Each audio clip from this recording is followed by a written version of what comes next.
Yo, what's up, Chris? How you doing? Oh, this music is way too loud. Hold on. Let's adjust. Turn that down some. What are we doing? There we go. The music is barely to be heard in case I need to use this in the future. So we are probably should have just had the window open there. That would have been great. We are doing a project. This is a project that I am actually a little nervous about.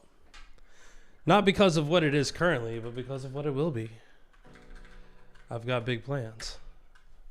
Plans that look, oh, why is my bat so... This is not good. This is hard to read. Okay, let's do things first. This is me playing with Alacrity way too much. Just trying to figure out the right.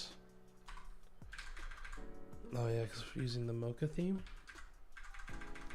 I don't want to use latte because latte is like way too bright.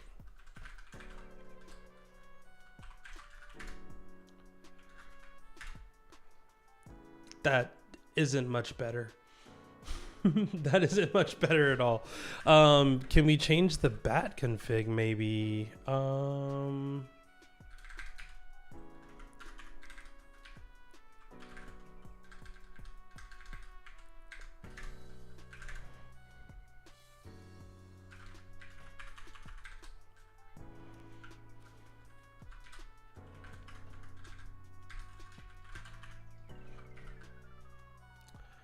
Could have sworn I had a bat config in here.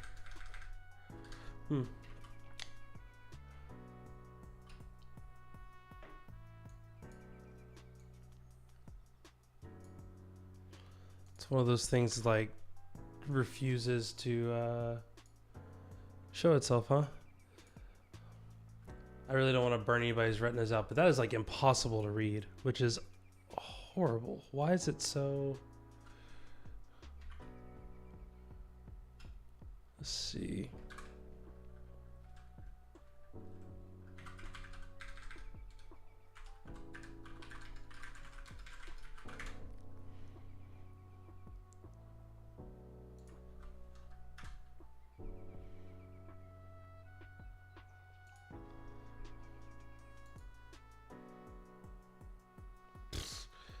That's funny.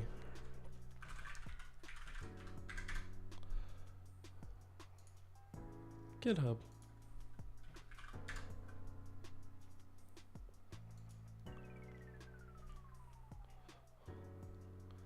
Yeah, see, why is theirs like that, but mine isn't? What goes on here? Paging never bat. I think it's like the there's a thing and I can't remember what it's called now. Rip grep, back grep, needle source get, some other things. Prettier.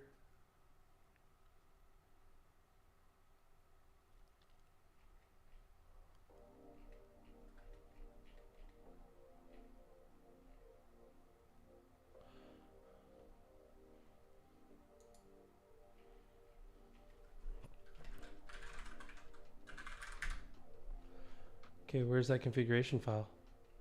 Where's that configuration file? Come on now. You can't just be like...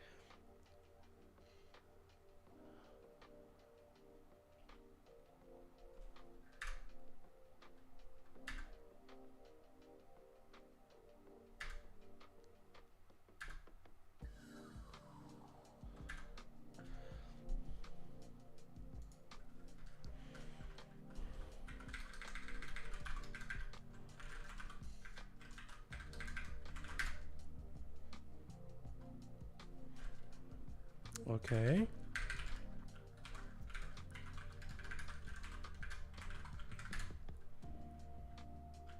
There's literally nothing in there. Okay, cool. So now we know. Export bat config conf, generate config file. A default config file can be created there.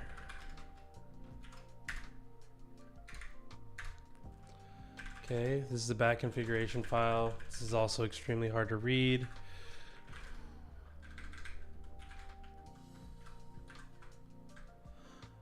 I don't want to put it in mocha. I don't want, like, the thing is I could put cappuccino into latte, and if I do, your retinas are going to fry. It'll be readable, but your retinas though. I do think it is better to just have these things in, yeah. All right.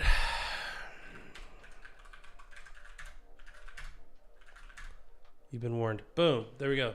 It's readable now, but man, it's bright. But I also feel like that's too much text on the screen too, which is like a whole nother issue.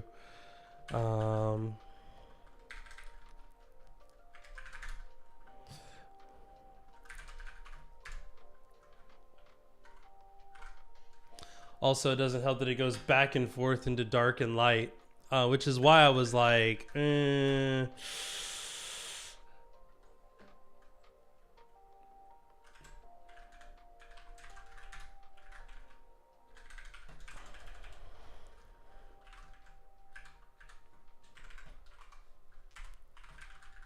whoa.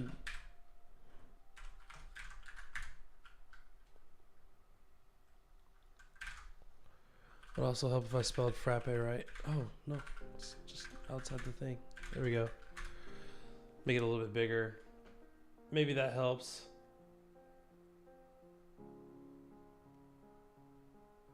Almost state fair season. We're frying everything, retinas included. Oh, man. That feels so real. What's up, Seth? How you doing?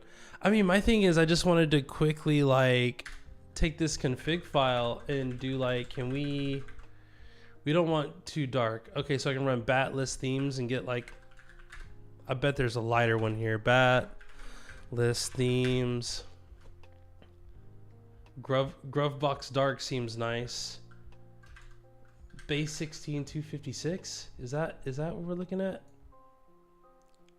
Let's just copy that. That looks the closest to.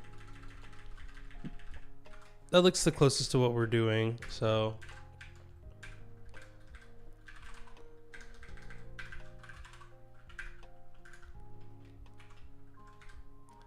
What do you mean? What do we call this?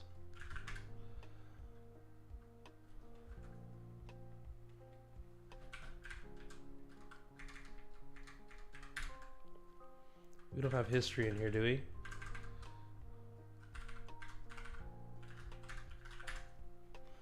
History's still gonna do it.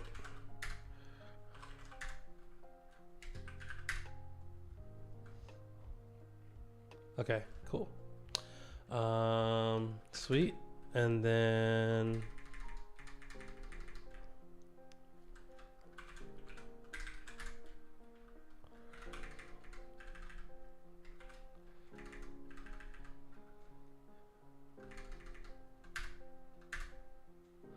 base 16 256. Someone remember that. The bat theme? Na. Yep. I was gonna say that's a good. I see what you did there. I like it. Great. Let's just do NV and then same thing.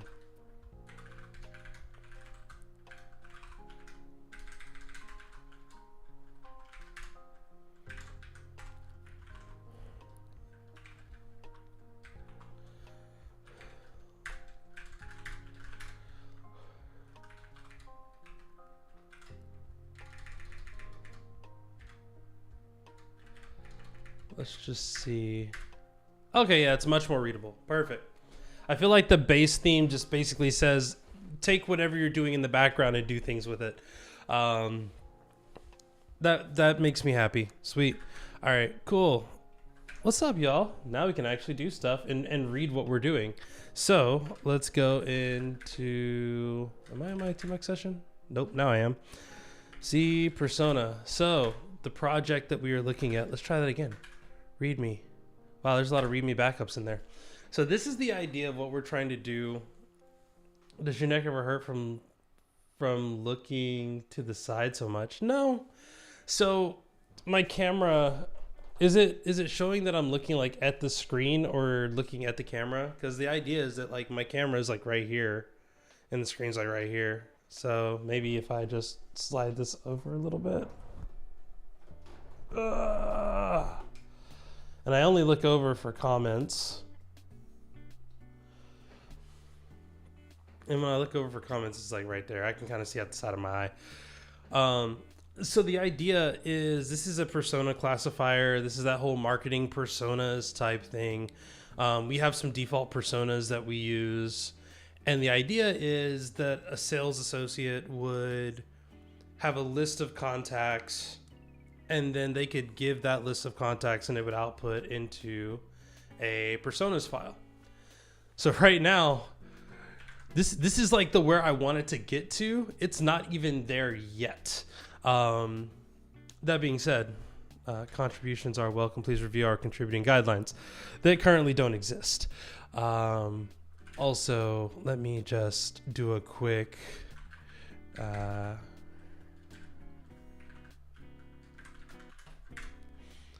clean those up some. And I'm trying to do this the right way. You have a neck issue from looking from the side too much, but you're probably good since you look around both ways. Yeah, I also have a swivel chair, so I try not to turn my neck too much. But yeah, so there's a lot of things that need to happen here. We've got some issues. Most of these are issues of doing things. If you're interested in the project, what is that GitHub project? Oh, not project. What's it called? GitHub repo view. Yeah. It's the Ivan Labs GPT persona classifier. So you can do that. I was hoping it would just give me the URL, but it like refuses to. But here you go. GitHub.com, Ivan Labs, GPT persona classifier. Yeah. Again, it needs a lot of love. I've got some issues. I'm trying to do this the right way. Mostly by right way, I mean I'm trying to actually do it the way that I would do it if it weren't me. And it weren't just me, because it won't be just me.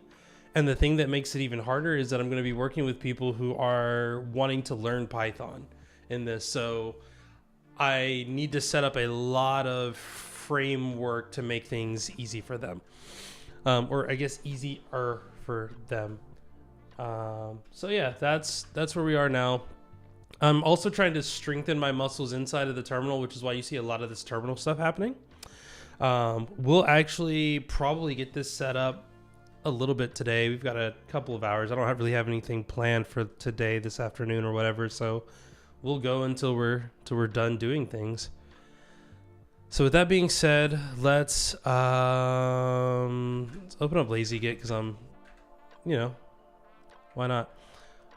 Let's add. We're gonna commit. Nope. I knew there was an origin there. Sweet. And commit that. We're gonna say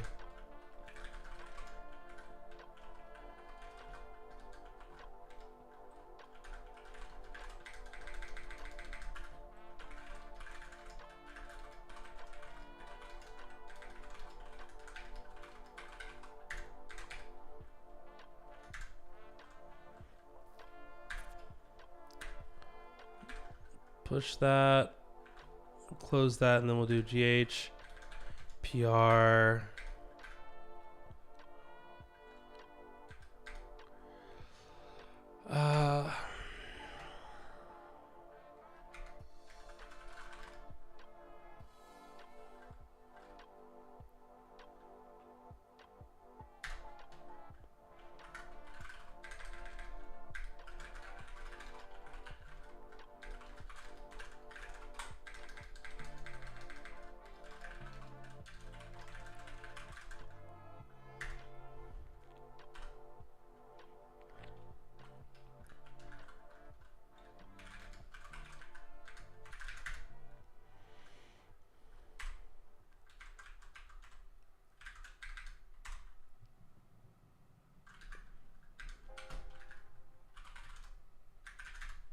There it goes. I was like, why is that not?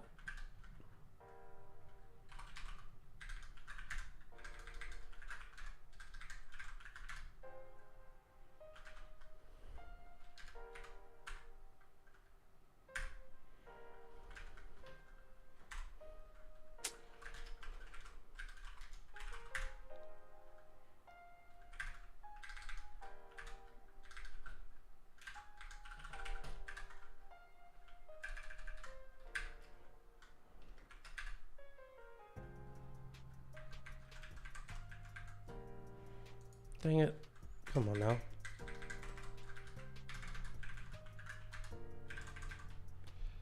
Of course, there we go.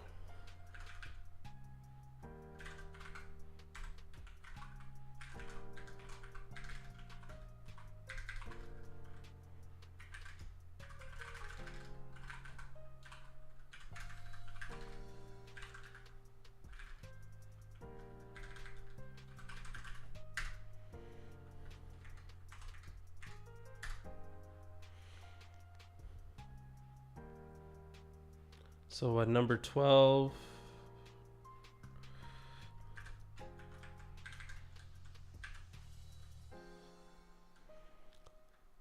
so this covers number 12. It also covers number 10. And yeah, that's kind of it there.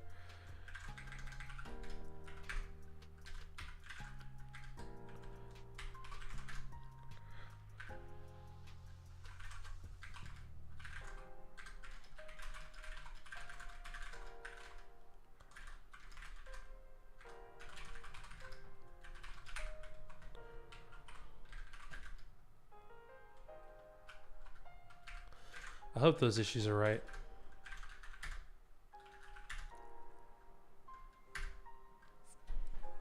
Okay, let me pull those. Now the question that I have is, can I do GH merge? See, GHPR 13, view 13. And then GH issue, I want to see 10. Yeah, those are right. All right, so that's all correct. If you want GHPR, check out, create view, merge a pull request. I was trying to see if how it had it based, but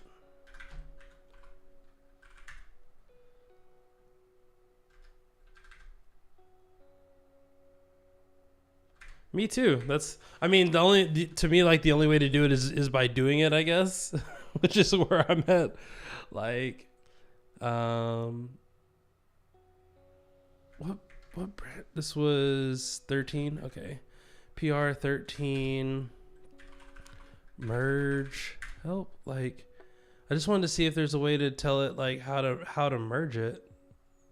It does not. So I'm guessing if you want to have it a certain way. Oh, I guess you'd also do it the other way. PR merge. Yeah, this is what I was trying to figure out. You got dash S for squash, rebase, merge, subject text, so that whole thing, modifying the text stuff. Okay, so that's kind of cool.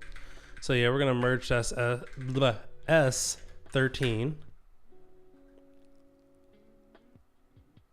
Oh, I should have added the delete branch. I keep forgetting to do the bottom part. GH. Can I do GH branch? I don't think GH branch is a thing. It's not a thing, which is kind of annoying. I wish there was an easy way to do branch, but that's fine. Get checkout main, get pull. Yep, readme, cool. All right, so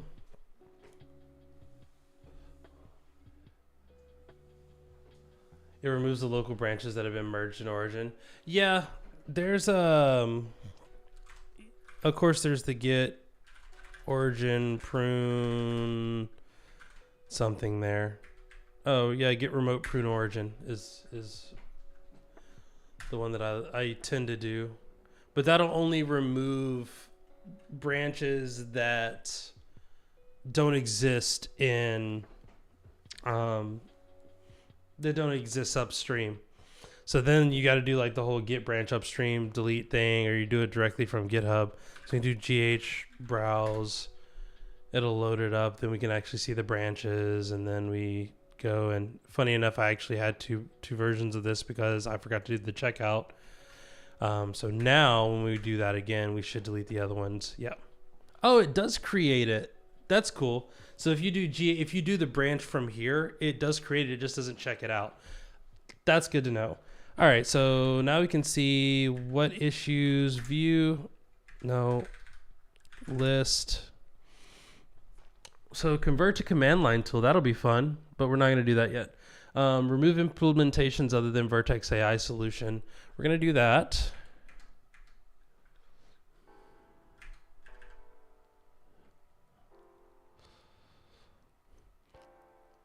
Yeah, we're going to do that. Get issue. Develop to checkout. Boom, boom. Now we're in there. And this one's relatively easy because all we have to do is do RM. You're not asking. I'm going to leave the Ask ChatGPT one in there because it's being called, and I don't know why it's being called. Since Ask Gemini isn't being called and we're not using ChatGPT either way. Job title enrichment.py. Job title enrichment. Gemini.py. Yeah, let's go with that. So we got those. Let's clean this up. Much cleaner. Again, I don't think we need that Ask ChatGPT in there because I don't think it's doing anything. So then we can do get.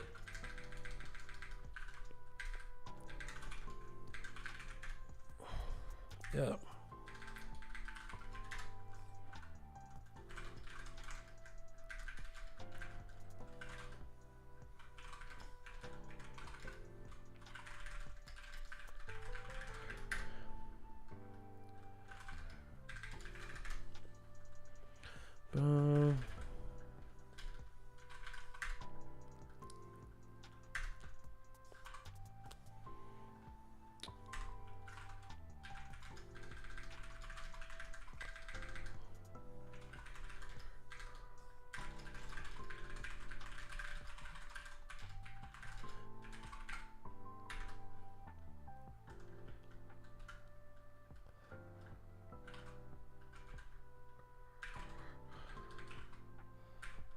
I always forget which version it is. So then I have to like exit out, open the... Actually, I could probably do this. I could probably do GH issue list really quickly. Yeah, and it would just open it up there. Oh, but that's a problem because then I can't see it. I can't see it. I gotta like look really quickly. Dang it. Okay, you know what? We're just gonna terminal. Boom, do that. So it's number 2. So that was number 2.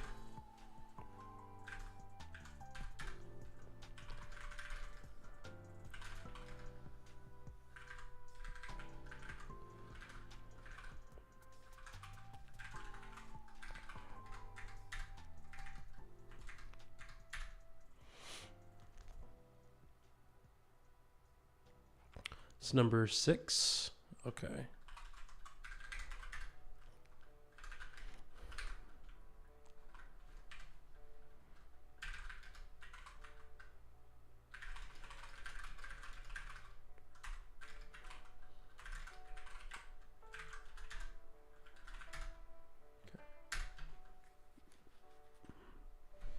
Okay.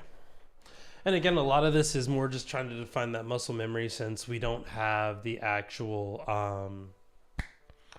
we don't have like the linters and stuff in place yet. That's going to be a thing that happens in the near future is where we have workflows that make this a little bit clearer.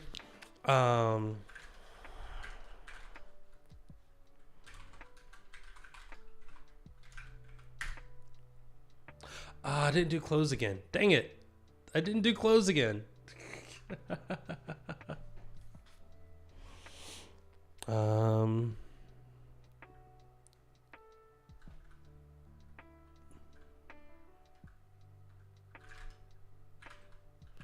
They really do need a GH branch like close. That would just be nice.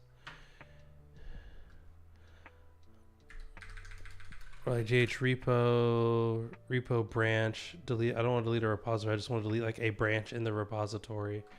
Maybe you can do that.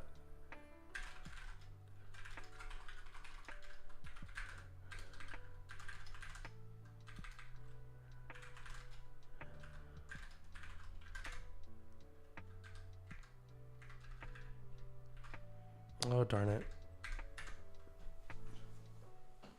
LL Cool J, give me an answer. There's a part of me that does want to give the thing. You got to call the API. Brother. GH repo delete ref. That feels like that doesn't exist.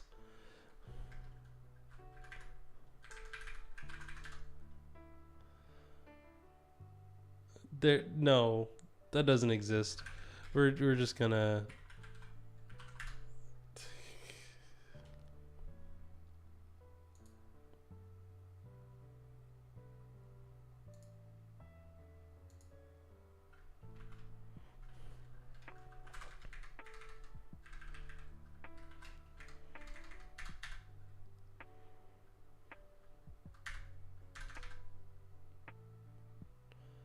How did you prune the thing but then kept me in the branch?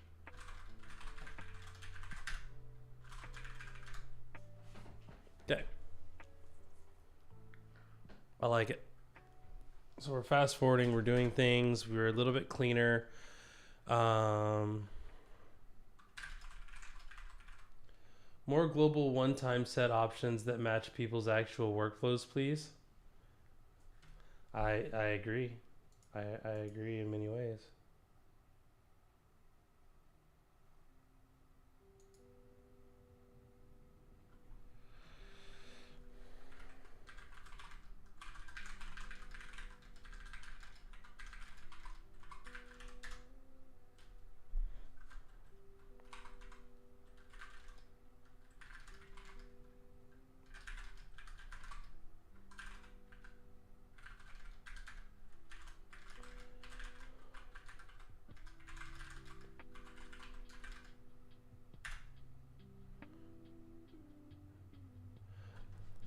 Hold on, Seth is saying, I wish there was a similar option to delete after. So there is.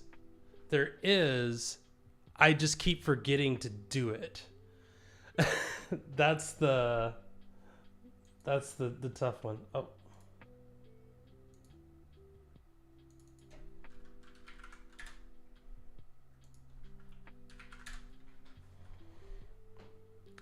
So that's what I was saying is like when I do the merge, I can do git PR merge whatever the number is and then delete like that.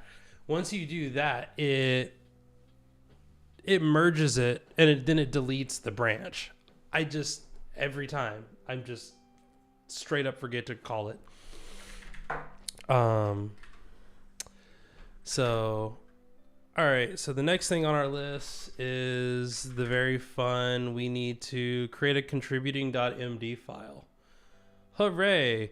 So gh issue develop for dash checkout. I could probably make that shorter and just call it like gh or ghi 4 or something like that. But then I figure I'll mess something up if I do. So I'd rather just memorize the command to do it. If you keep forgetting to do it, doesn't it sound like always? Yeah, I wonder. I bet you could. I bet there is like a gh config get command print the given gh config list. Current respected settings. The web browser you use, the socket, the pager. Ooh, I wonder what pager I'm using by default. The prefer editor prompt, toggle preference for editor base interactive prompt, enabled by default, disabled. Okay, so let's, we need to do that. Config set pager equals enabled. Yeah. Oh.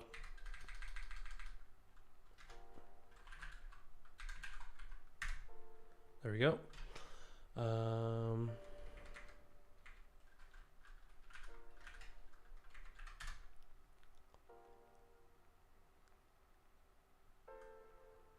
Prefer editor prompt. Wait, did I just set the wrong thing? I feel like I just set the wrong thing.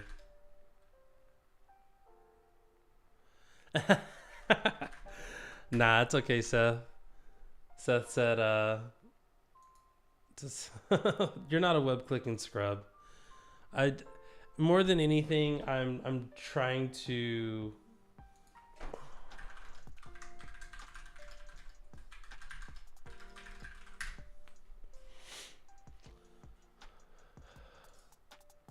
Yeah, I messed that up. I need to. How do I delete? Gh config. What's the default? Is there a default?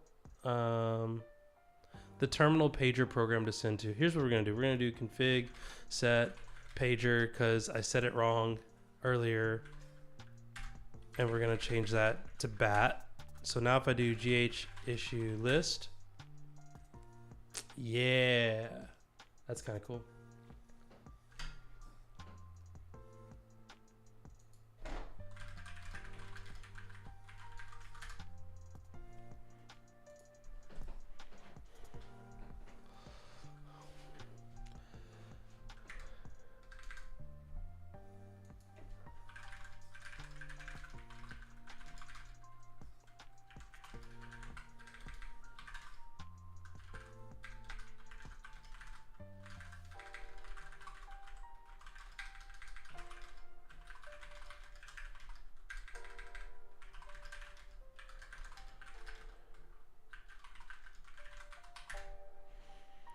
Okay. GitHub issue. Oh wait, we wanted to see the other thing. What was the other thing? What was the config? It was prompt. Toggle interactive prompting in the terminal. Default was enabled. Why did I think it was disabled? Prefer editor prompt. Toggle preference for editor based interact. Oh yeah, no. Use the one that I have. That makes more sense. Get protocol used. SSH. Why are you using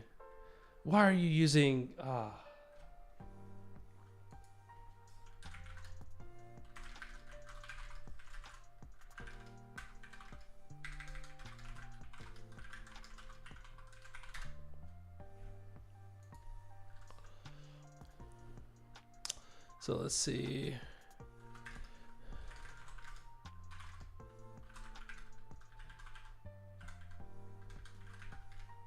Get protocol. SSH, come on now. Come on now. What are we doing?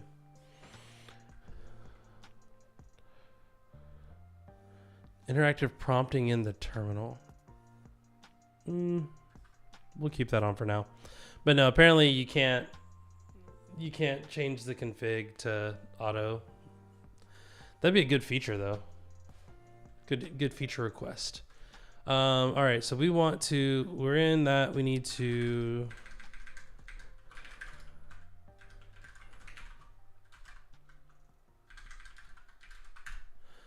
create a contributing.md file.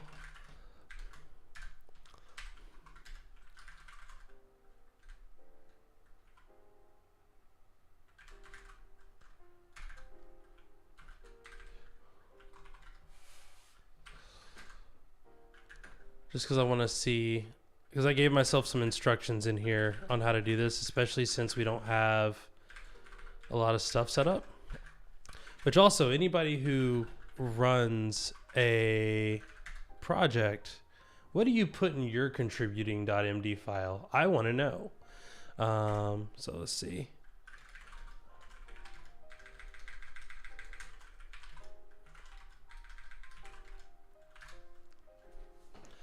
I put in how to contribute to the project, issues, discussions, PRs, development environment setup, linting, formatting, and testing. Like those are the things that I would like to see added. And some of these things are going to be things that we have to add after the fact. So,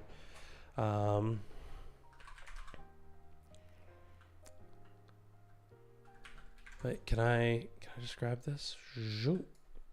Yoink. Now let's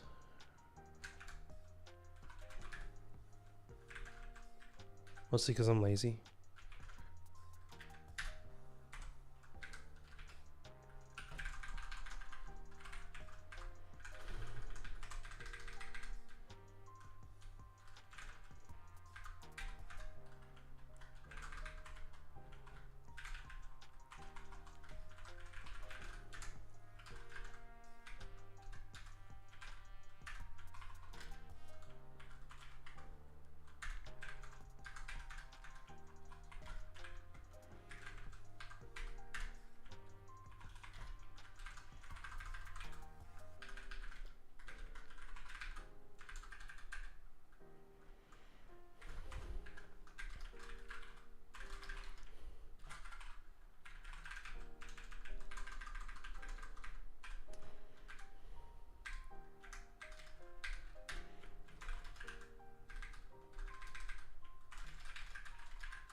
How to go from git clone to linting and test suite, how to find an issue to work on, and how to create a release.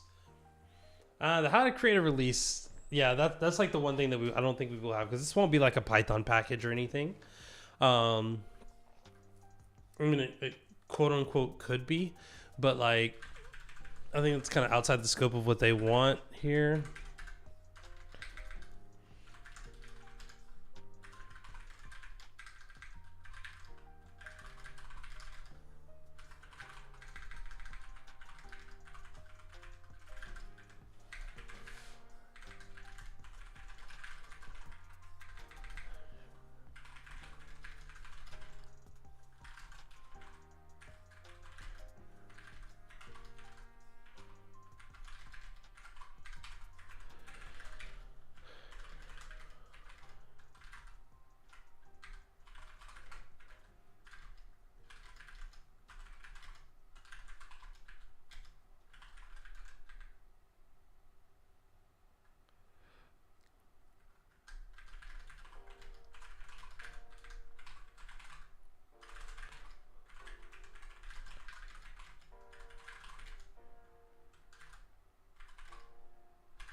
I'm letting Copilot take the wheel on this.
All right. I feel like this is pretty solid. Like, all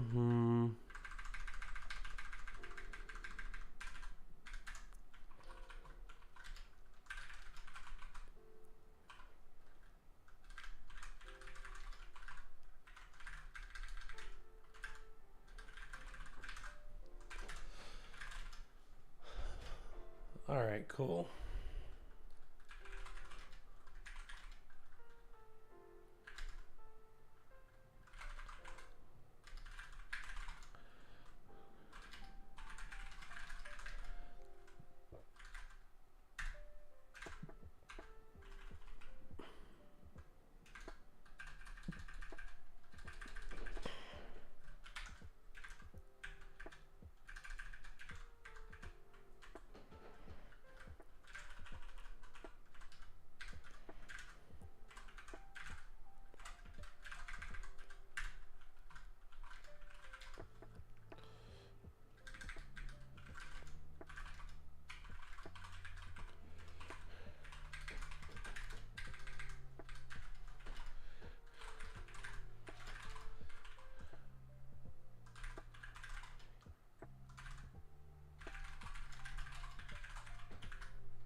That's gonna be what?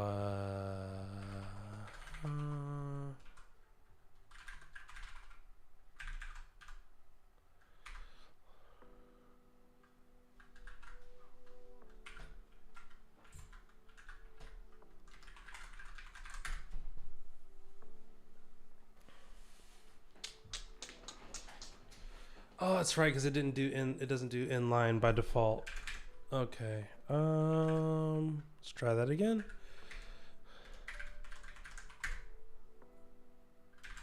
Error reading inline. Okay. Search link. Why are you not working for me?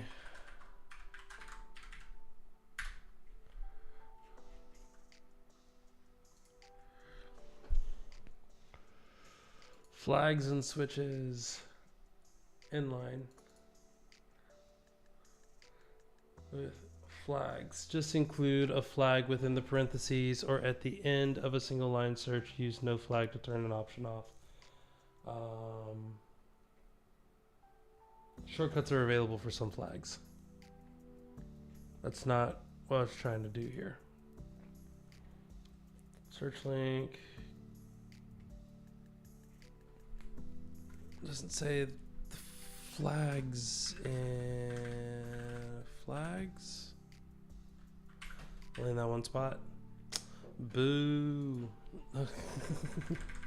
I guess they said you could put it in the parentheses, right?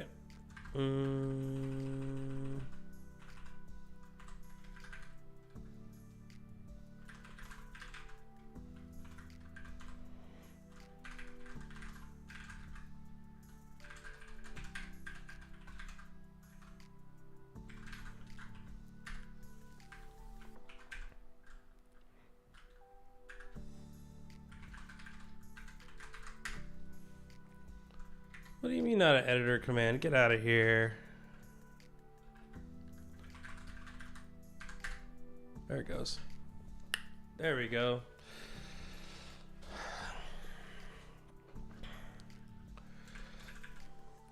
Oh, fun. Let's do this.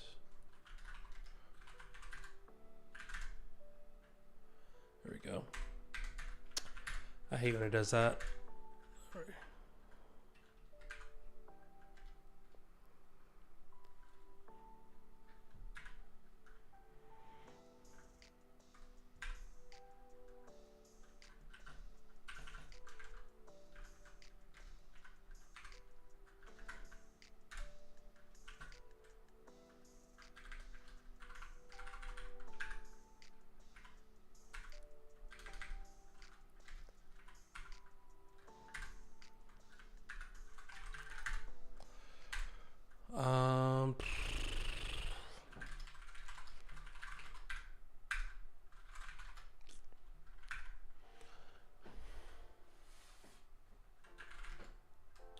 Wait a minute. Didn't I already do the dev container thing?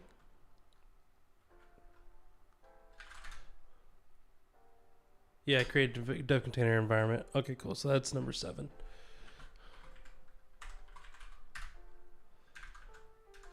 Just want to make sure that I had that in there.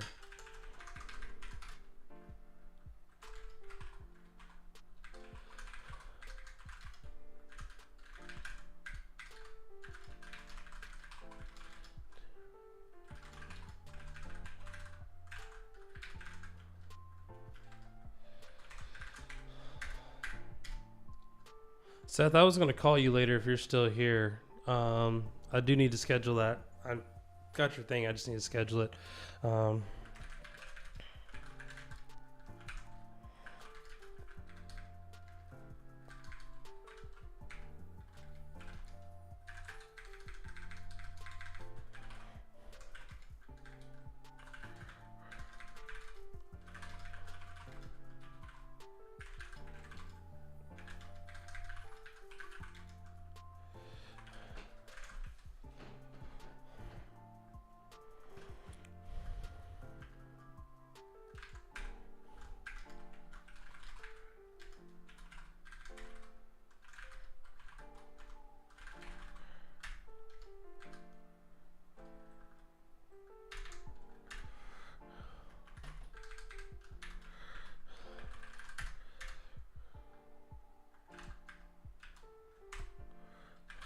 Oh, actually, technically, that's a shell command, isn't it?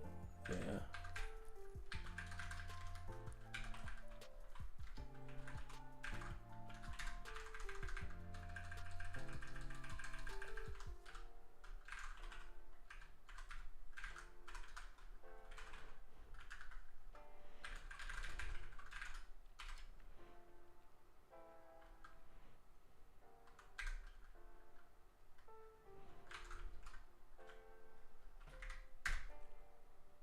Oh, I keep forgetting to do the inline thing. What is our...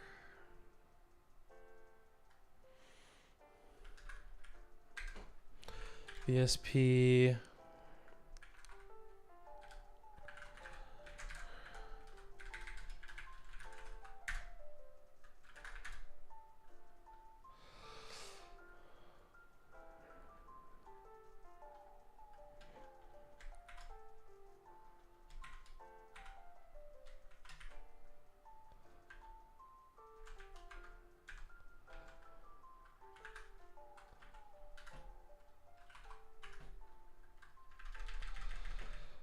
Trying to remember how to do another item here. B, that works too.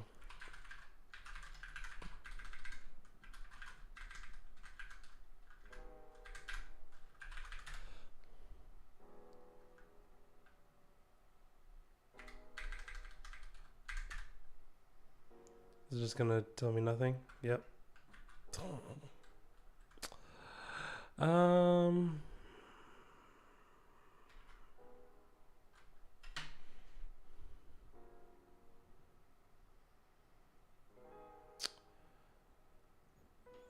Configuration.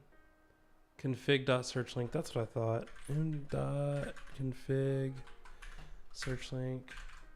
Config.yaml.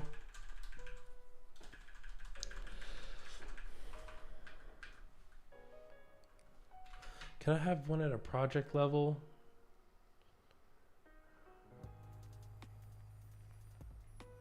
I'm guessing not. All right, well, that's what it is. I could just add the -I because I prefer not to have. I prefer to have all the links at the bottom, but for something like this, it's okay.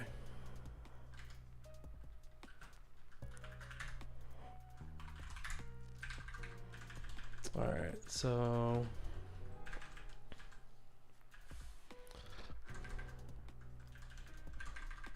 that's backwards.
What is the coding concept of this? Hey, what's up, Daniel?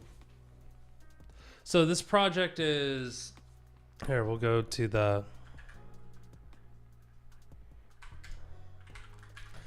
So the idea of this is it's a GPT persona classifier. The idea of it is to use Vertex AI. That's just the one that they chose. I would like to make it a little bit more customizable in the future so that you can use whichever one you want. I just noticed there's a typo in this. Fantastic. So the idea is this is for our sales enablement and marketing teams so that they could take a list of contacts based on their job description, classify them into one of however many personas. I'm trying to make it a little bit more flexible so that it could be used by more than just our sales enablement team and could also be used by our team in developer advocacy as well. So if we have like a list of people who went to a meetup and we have their job titles because meetup.com will give you that information, we could then do something like, hey, here's a list of people from this request, generate what their personas are based on this list of personas and their description. You can actually go to, should put this in the actual project. So it's github.com/Ivan-labs GPT persona classifier pi. And then I'll copy this and throw it in the chat. There you go. To learn more. That's where we're at right now. Like I said, I just inherited this project from a previous person, which the goal at this point now is to start. What's the word? To to start making it a project that people can contribute to. The person that originally created this was an individual contributor. They wrote all the code. The code was written very much so that they wrote all the code. They were the only one that knew how to use the project. So basically it was like they would get the list and they would be told to run the list and da da da da. I'm trying to make it so that it's a little bit more expandable, so it's not just us running it and that other people can use it as well. Yeah, that's kind of it. I mean, the idea isn't mine. I was assigned this, but it's an assignment that I'm excited about because I've maintained a project where I'm the primary contributor to it, and I've contributed to projects that were very well set up.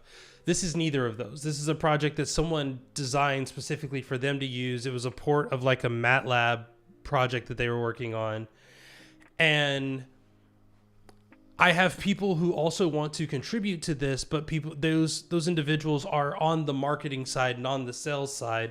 They're not very familiar with Python. So like a part of what I'm doing is probably being a little bit more verbose than I need to be, but I'm doing it because the primary contributors to this are not going to be very comfortable doing GitHub contribution things. So I'm very much like, I'm explaining probably a little more than I need to, and luckily GitHub Copilot is doing a lot of that for me. One thing I will say is GitHub Copilot is extremely verbose, which helps in many cases and stuff like this to where I can go, yeah, just do the things that it's telling you to do.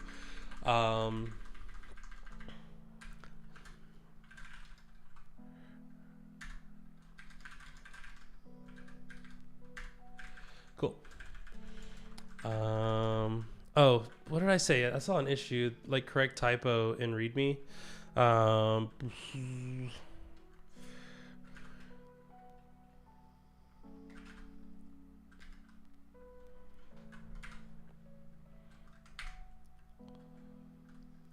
Oh, that just doesn't do anything. Yeah, you shouldn't exist. Terminal, there we go.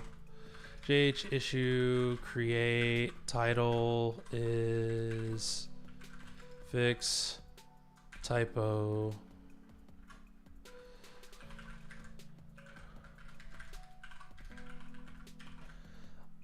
By the way, this is MIT licensed project and it is open source, so other people can also contribute to it.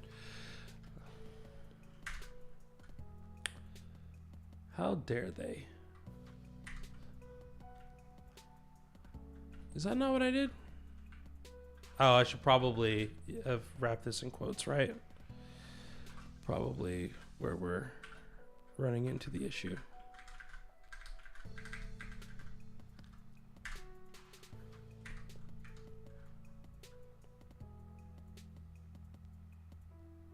Probably didn't like that I did the thing.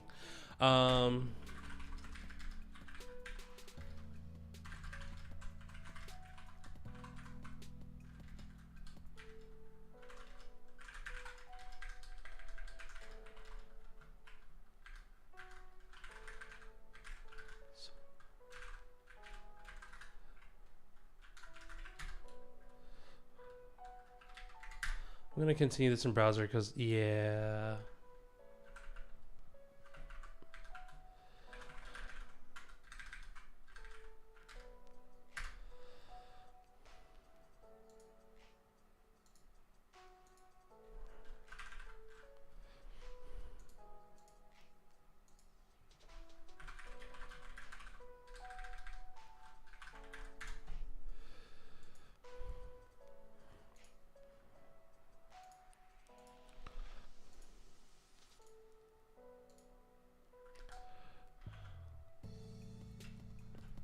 Cool.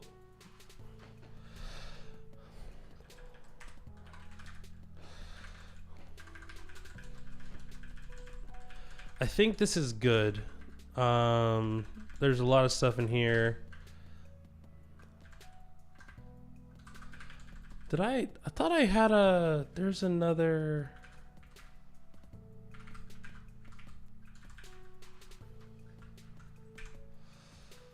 Could have sworn I had there's another line in here that I didn't.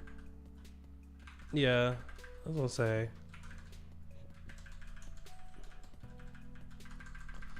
It's those, right? And then search link.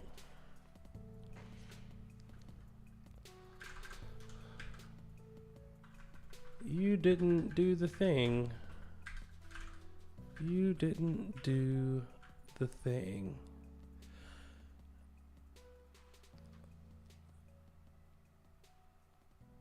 Activate the virtual environment auto converted to USA Today's story. Drugs at a Bucky's stuffed animal. What? Like what? Hold on. Now I just have to read whatever this is, cause that's what is this?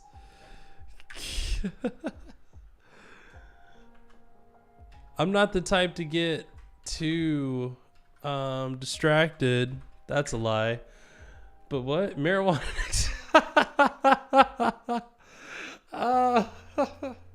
Only at a Bucky's. Good Lord. Well, search link, you're awesome.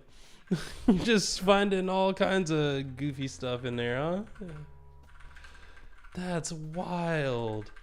That's wild. Also, why did you not work? DDG site Python org. Yeah, it was like yesterday or something.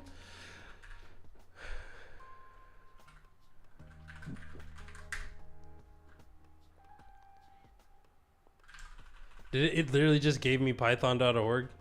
I mean, is that like the worst?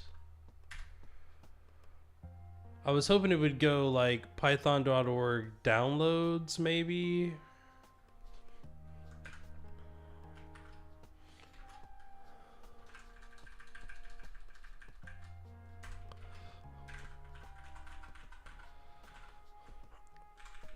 Okay. Oh, probably because it only passed in the actual site. All right, so let's try this again, because that's definitely not kosher. We want probably virtual environment.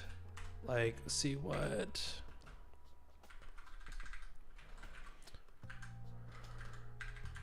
Virtual environment in Python. Please just default to the standard, because I'm not trying to. There we go. Docs library vm.html. Beautiful.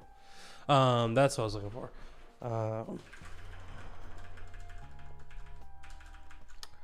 We were valuing information. We also.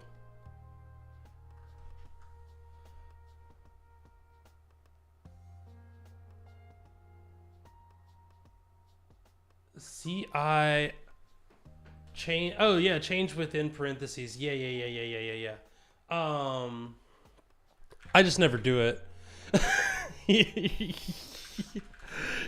Yeah, I'm familiar with it. I just don't do it. That's that would be great. Oh, linting, formatting, and testing.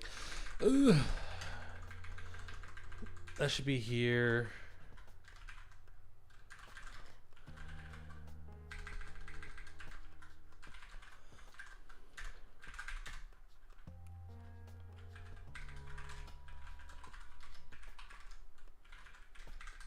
I keep calling it Russ.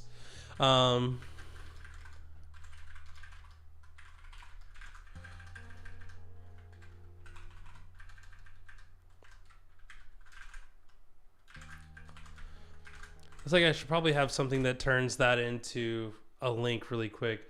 But yeah, so many Vim motions. My Vim foo is very slow and should be so much better. Rough, and we're gonna inline that, format the code.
That's also not the right command. It's rough check dot fix. Oh, sorry.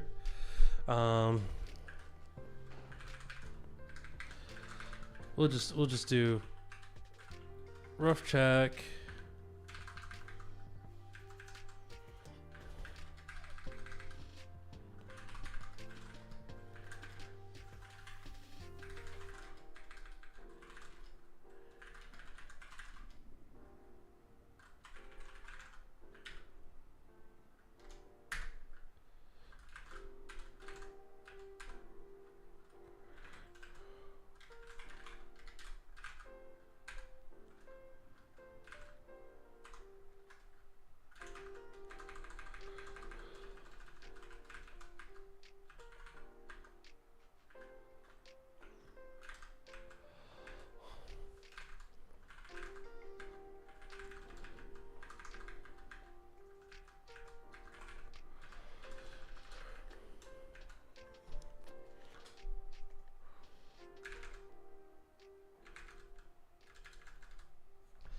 All right, cool.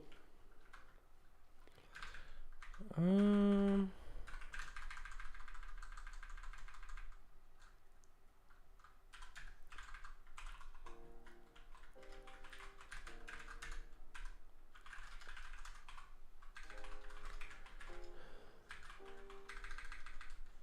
you're not wrong.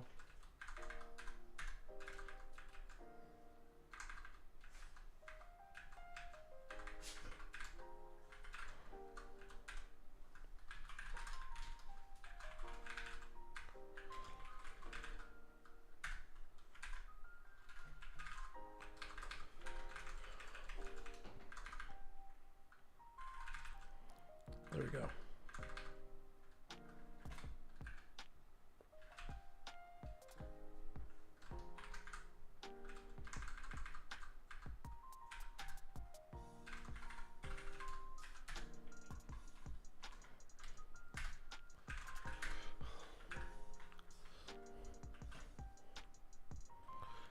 What was I? Open a...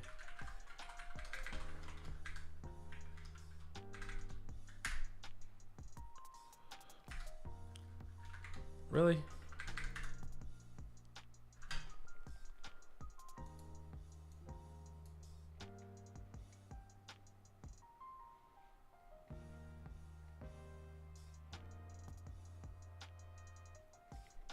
Not bad. Okay. Just so you don't miss on live. What was that? Just so you don't miss on live?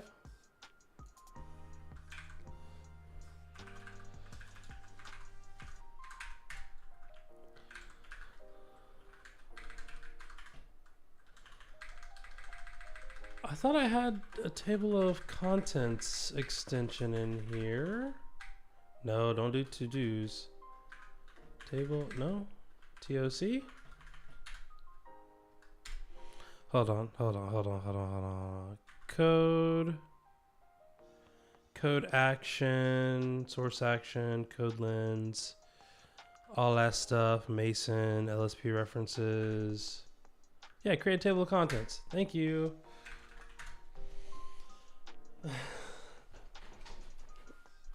All right, cool. So that's good for that. We can do git add. Wait. What did I add? Okay.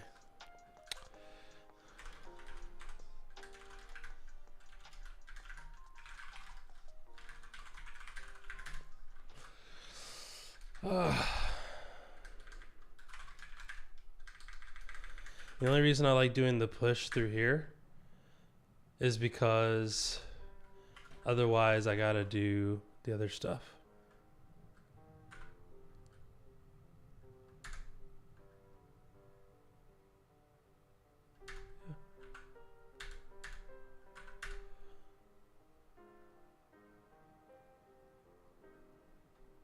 Yeah. What are we doing? Pushing is easier because it automatically does the upstream there. To do it this way, And then we can quit, and then we can do GH, PR, create, right? We're gonna go there, titles, there, update.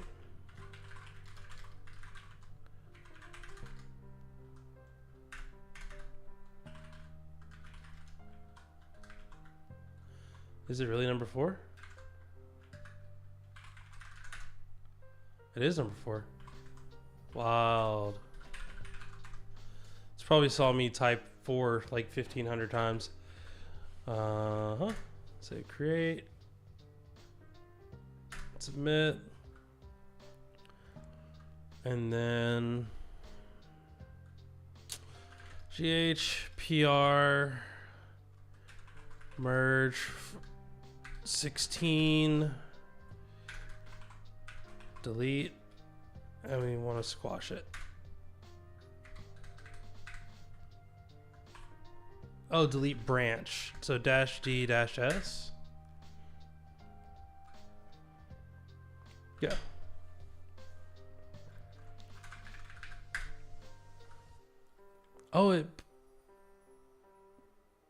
It fetched main from, oh, that's cool. It updates main already, which is nice. I like that. All right, so GH issues. Where are we at now? Where are we at in this?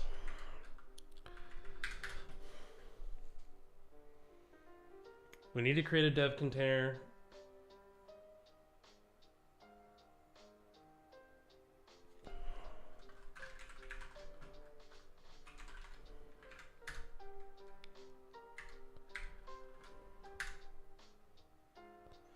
I was trying to see if I could see. Okay, so no comments on that one. Again, a friend of mine once told me the best thing that you can do is when you have those really, really easy issues, just leave them there so that people can come in and fix them. And once they've contributed, they're likely to contribute again. So they have to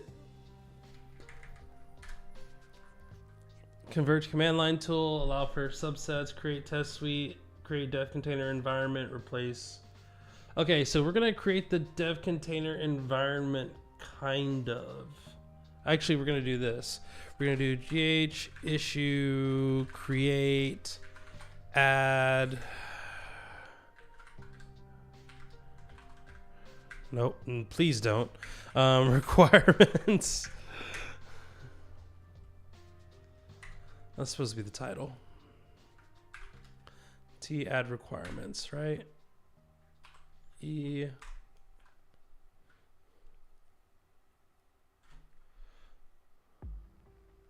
Contribution honeypots. Absolutely. Absolutely. Why would I not make it easy for people to come in and make a very simple issue and go, wow, that was easy. I wonder what else I could do. And then now that you got them invested. Let's see. This currently there are no dependencies for this file. We need to include them.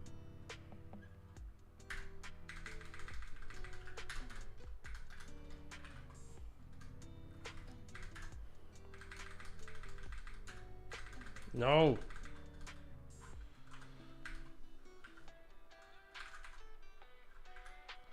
See, we need typer, we need pandas currently. There's a part of me that wants to do matplotlib as well, but I'm gonna not do that for now. Right now, what we currently need are pandas and typer. I would like to include rich, just to have like the rich, you know, styling. Yeah, that works. I would also include, see, and this is where I'm like, do we want dev dependencies or do we just want all the dependencies in one place? Include the following for devs. Yeah, let's do this. We'll say pip tools Rough, not Rufus, not Rufus. Rough. Yep, PyTest. PyTest coverage. What else do we need? I would like to figure out Nox, but so we'll include that because I do want to test for all versions of like Python that are supported. Just because again, I have no idea what versions people are going to be bringing into this. I like to support just 3.10 and up, but because I like using new features in Python. PipTools, Rough, PyTest, PyTest Cov. Okay, cool. These should be in. This is Vim inside of a Tmux window. Yeah, this is Vim inside of a Tmux window. Yeah. I don't necessarily do a lot of the Tmuxing, but if I need to Tmux about, then I'll Tmux about. These should be included in the pyproject.toml and a requirements.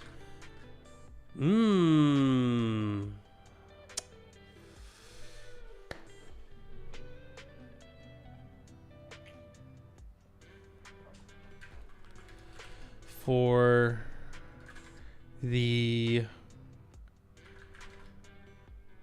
base dependencies.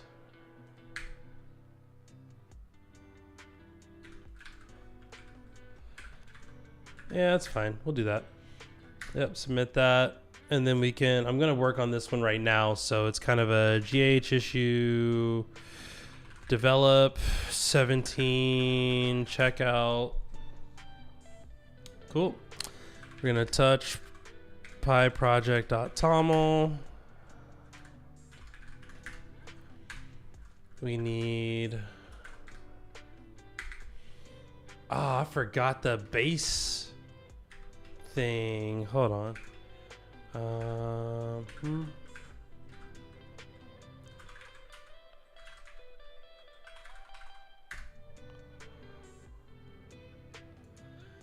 So the only thing you need is the project information. You need like that in the description. All right, so. What are we doing? Get out of there. Name.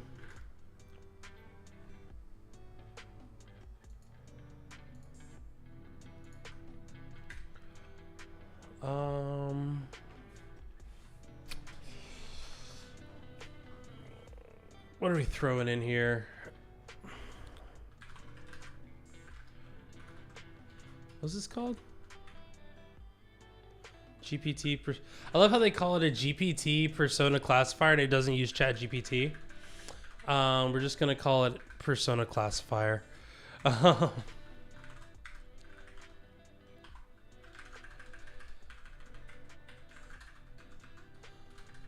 Or as much as I hate to throw out AI, AI persona classifier, description.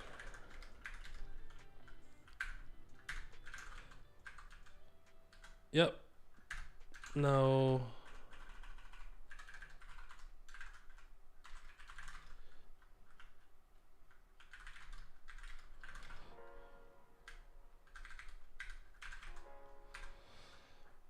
And then we need our dependencies.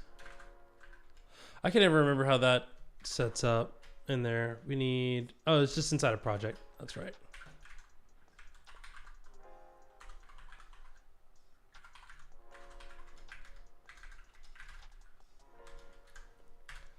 And that's going to be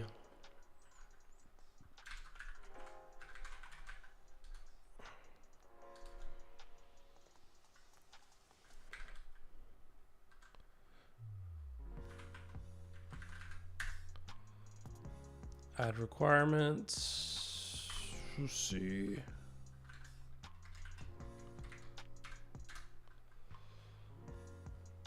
That's not what I wanted. Is view 17? There it goes. Pandas type are rich.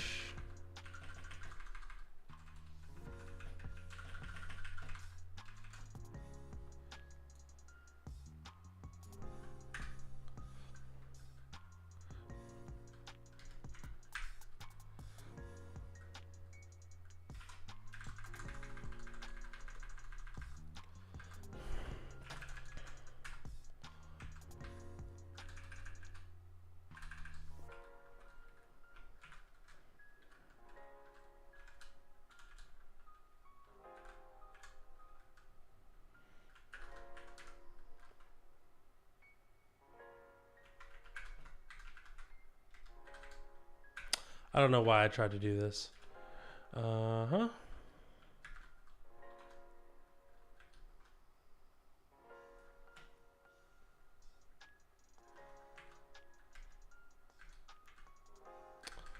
Huh, it didn't like that. It didn't like using the,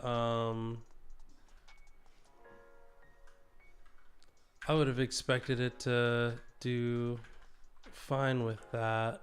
Oh, there it goes. You just gotta...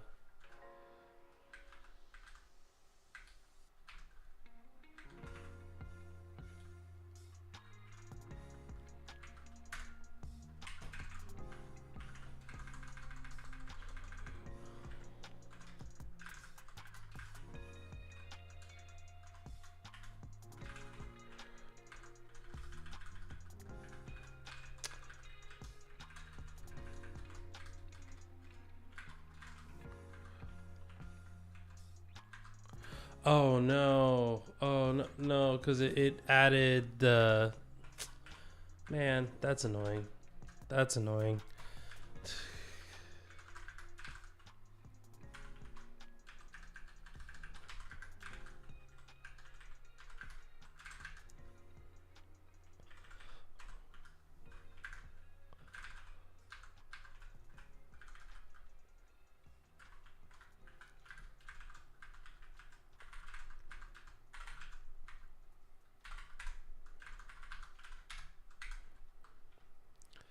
And then we need extras, dev. It's project optional dependencies. There we go.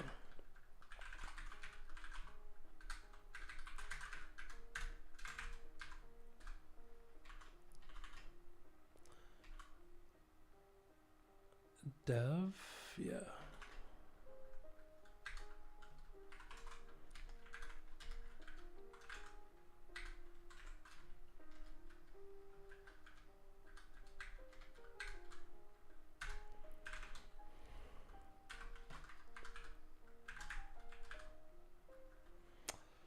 That moment when you're like, you thought you were slick and you just copied everything over and then you didn't realize that it was going to include...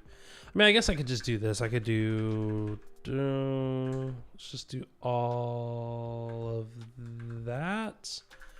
S dash...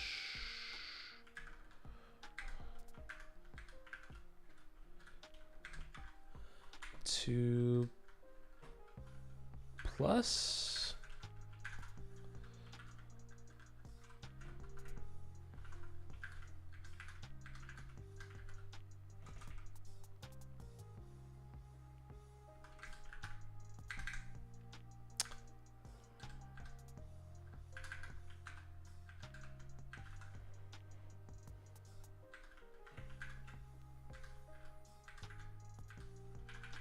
Okay, you know what? Now it's just too annoying. QE, we're going to find to dash. Nope. We're going to find dash.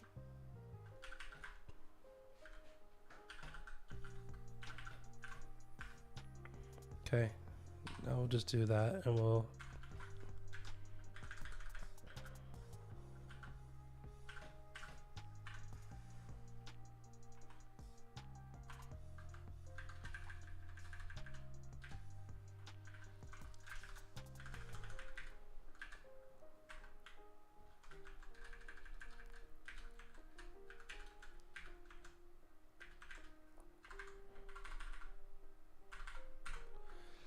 All right. Yep, that was annoying, but not the end of the world. Ooh. Okay, so we've got that. Let's take all of these. Let's indent them. Indent those again. Stop doing that. Stop doing that. Thank you. And then we need to do...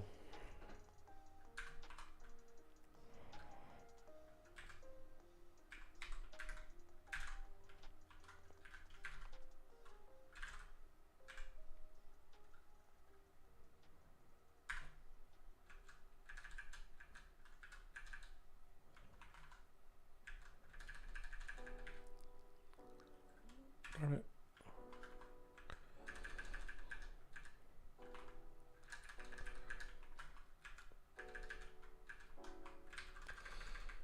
Oh, these also had any commas at the end.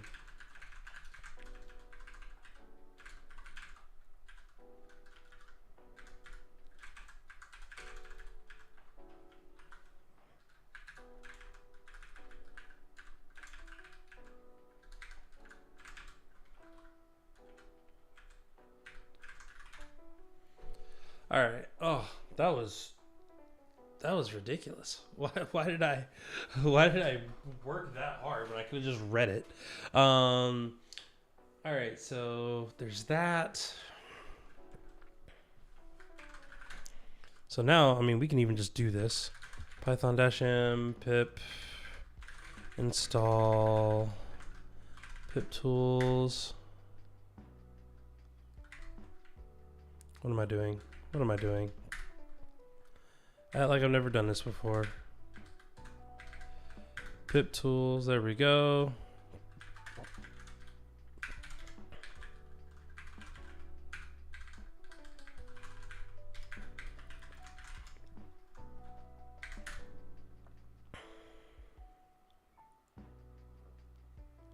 Backend subprocess exited when trying to invoke get requires for build will. Say what now?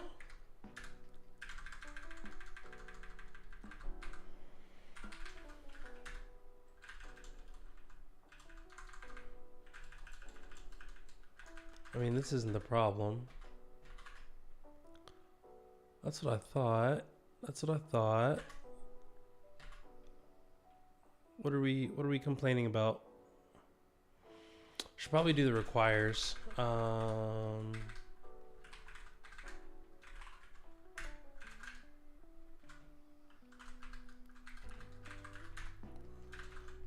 Not the end of the world. We don't need a version. Don't need the README, but it doesn't hurt to have it.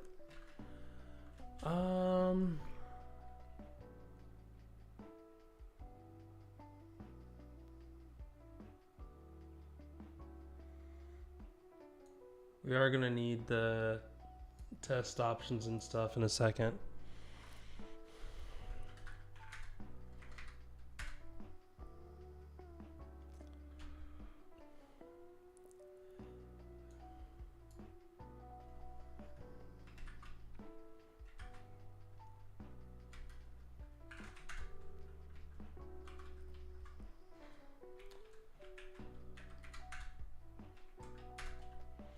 Are you telling me that it needs to have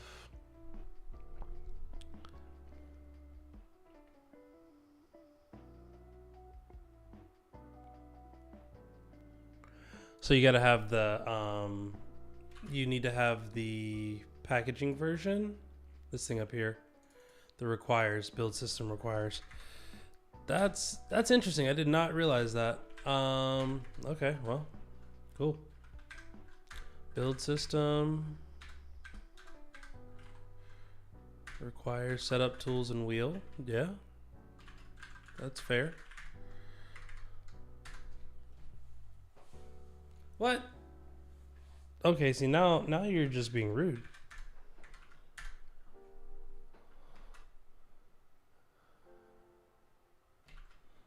Do I need the build backend as well? Feel like you don't need the build backend, but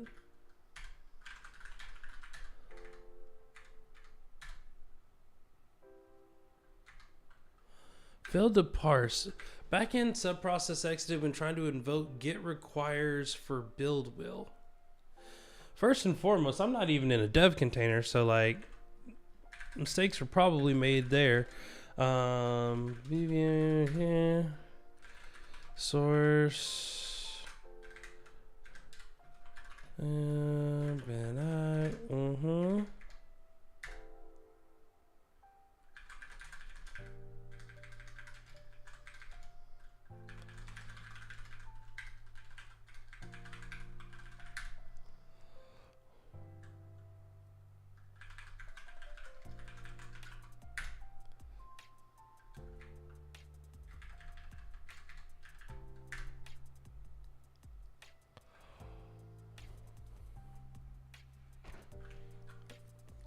I'm somewhat shocked.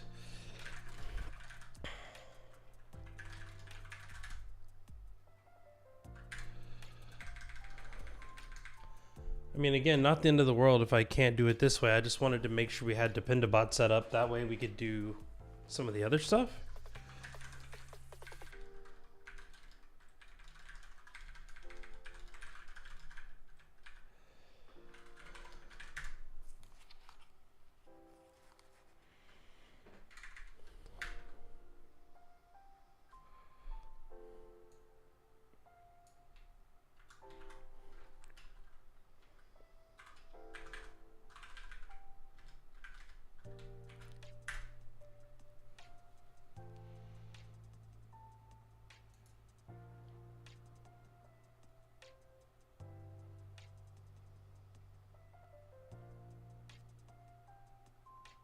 Mm.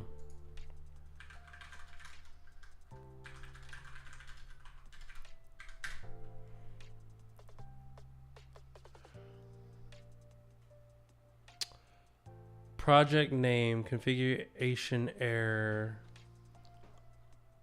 Must be PEP 508. I didn't. Okay. Yep. All right. So the reason this wasn't working is so this pyproject.toml file, right? This is like a project setup file. It tells you all the things that you need to do your stuff. Now, the problem with this is this needs to be an installable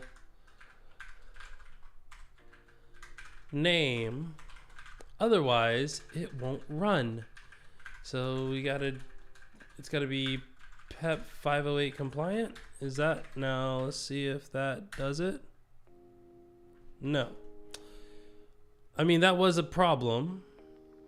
There was no version. It's missing a version, which seems to be mandatory. Okay, so I thought that you didn't need it to include a version, but we'll say 000. Will it accept 000 is another question. Actually, what are we doing? 2024 0.1. Come on. Still no. Interesting. All right, so that's wild.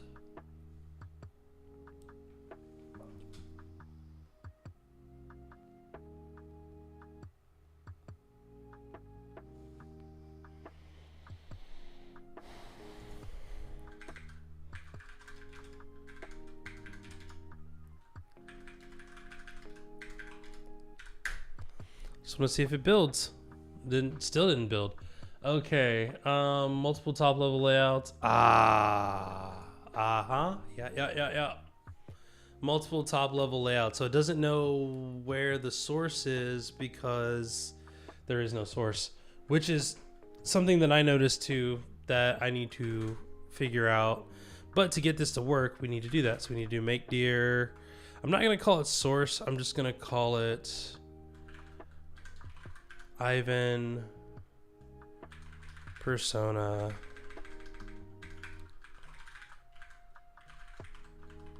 classifier.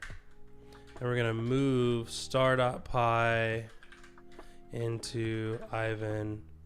Why did I call it personal classifier? Move Ivan personal to Ivan persona classifier. Boom, boom, boom.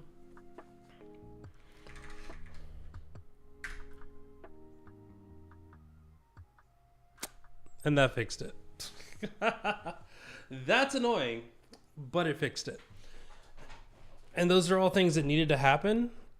So that's kind of a goofiness of a thing there, but it's cool. I'm okay with it. And then we can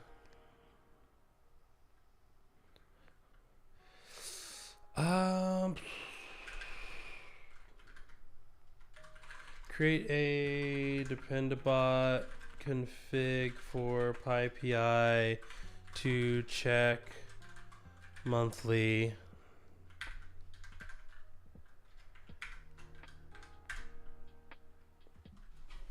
Mostly because I'm lazy. I've made dependabot configs so many times, and I'm just like, I don't wanna. Oh, you better, really, really.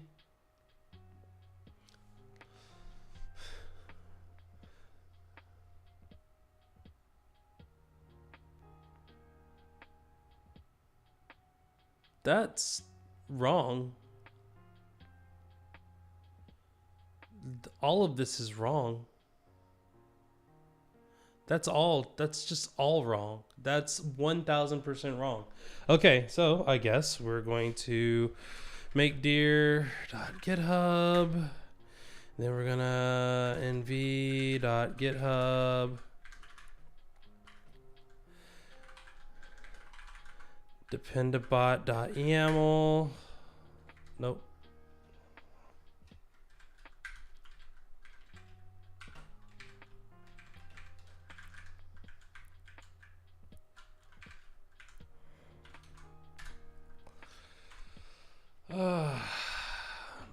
I hate doing the dependabot thing.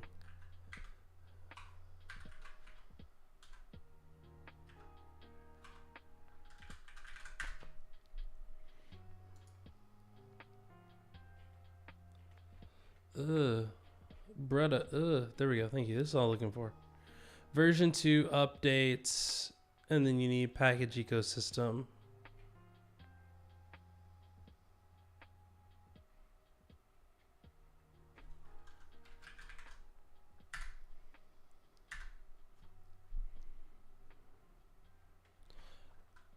Oh, that's doing some. Yeah, we don't want to do all that. We don't want to do all that. We don't want to do all that.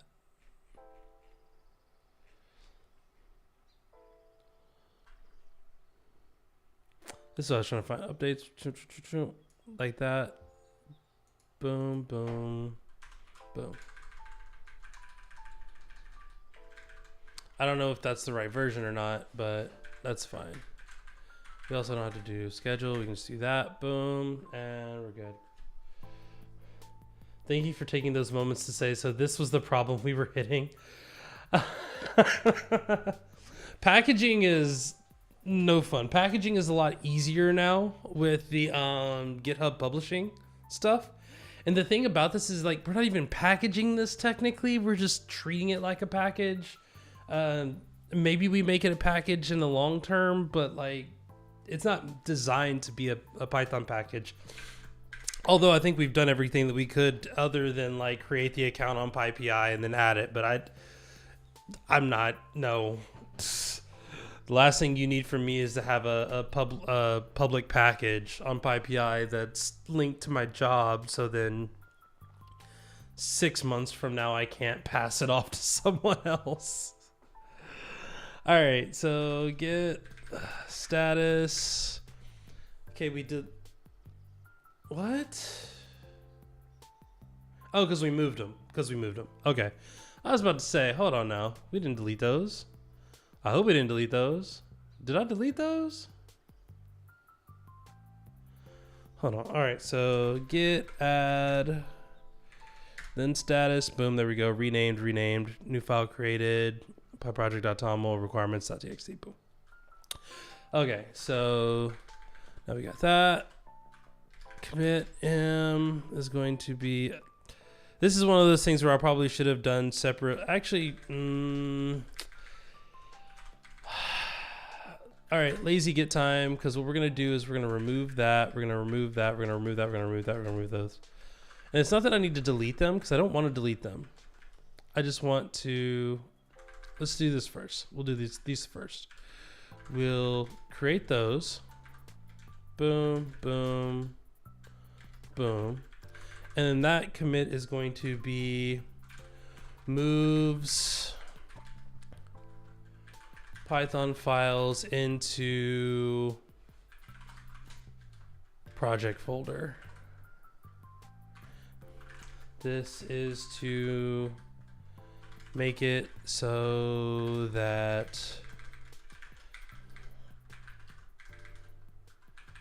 pip tools works and your pyproject.toml is valid. Boom. All right, so now we need to add those, which is going to be add pi project.toml and requirements. And this is going to be add dependabot. Now the thing that I got to remember with dependabot, does it need to be .dependabot or does it just need to be dependabot?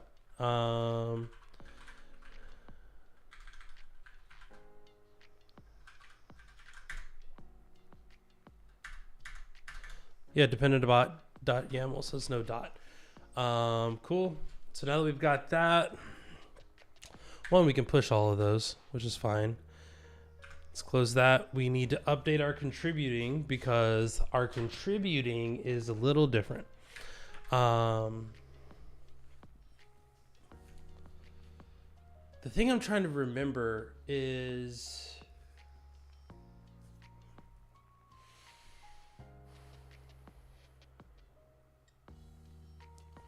Yeah, we'll just update the contributing.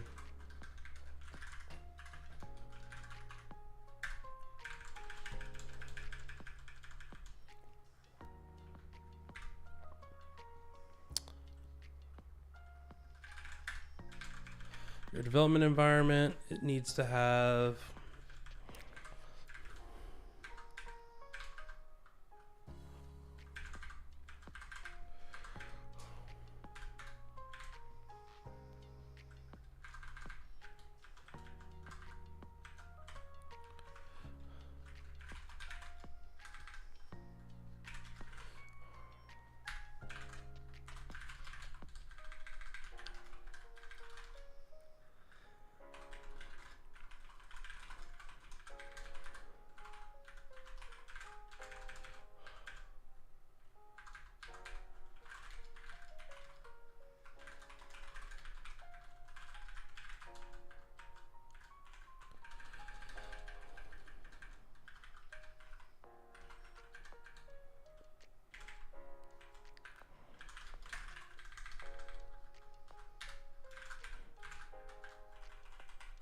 Why is there a no there?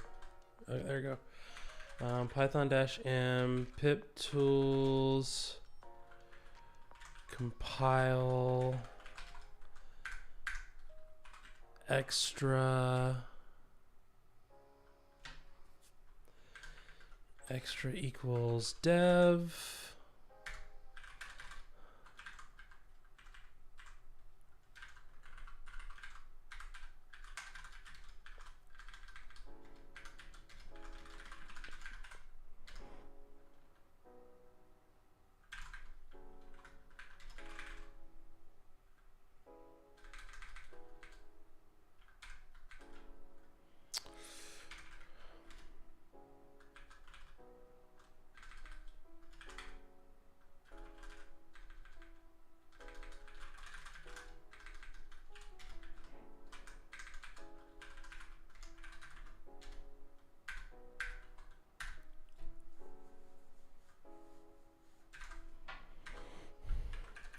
Oh, actually, yeah, we don't even need to do that. You just need to do the pip tool sync, right?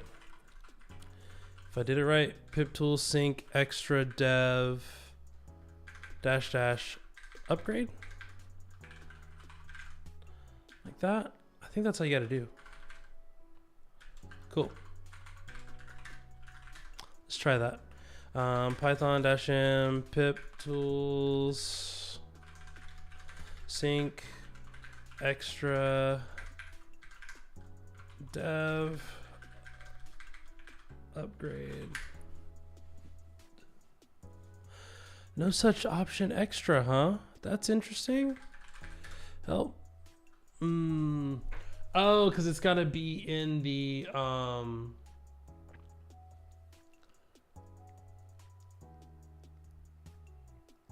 That's wild.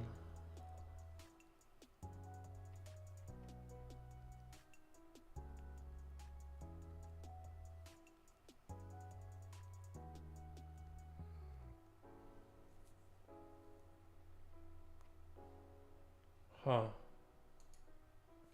Okay. So for this, it's just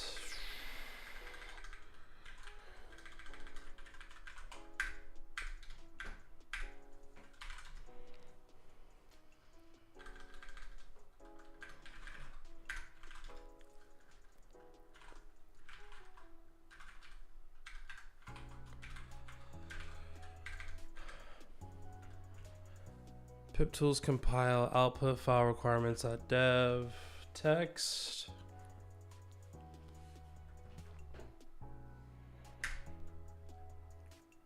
That feels right. Yep. And then pip tools sync, and then you want requirements dev.txt.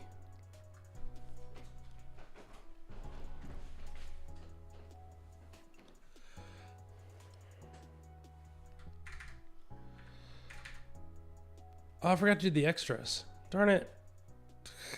Darn it. Dang it. Extra equals dev.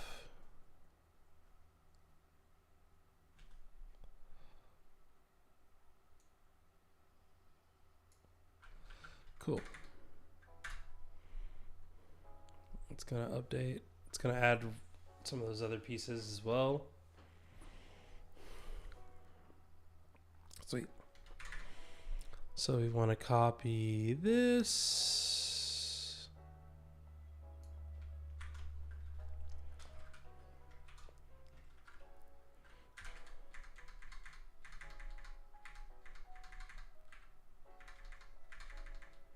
Okay, what are we doing here? And be contributing. There we go. Yep, that's wrong. That's right. And then, yep. Well, we don't do this part.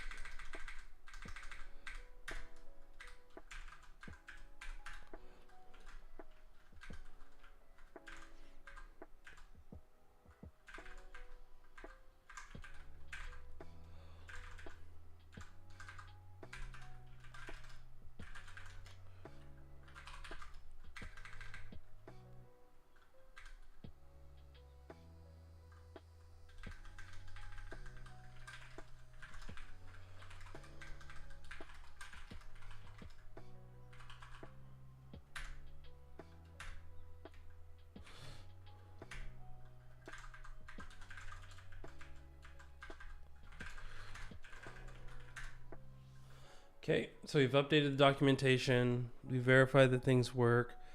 LG. Yeah. Oh, we need to add the requirements.dev.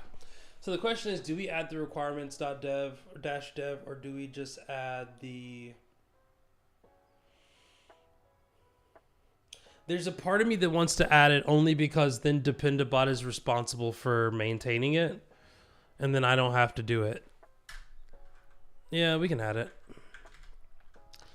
Commit, updates. That also means that if we're gonna do that, we don't have to do that anymore. We can go into here. We don't have to do that. Boom. We just do python-m pip install requirements dev.txt. Right? And then we don't need to do that at all. We don't really need to run pip tools then. We can remove pip tools from the pyproject.toml. Pip tools is nice, but we'll have set up that we can just use. Maybe we still let's keep it in there, only because it's one of those things that, like, we don't necessarily need to have it in there, but having it in there means that we can quickly update all of our packages in one fell swoop. It would also help if I wrote that correctly. That is not correct. Can I edit that document? Yeah, I can. Nice.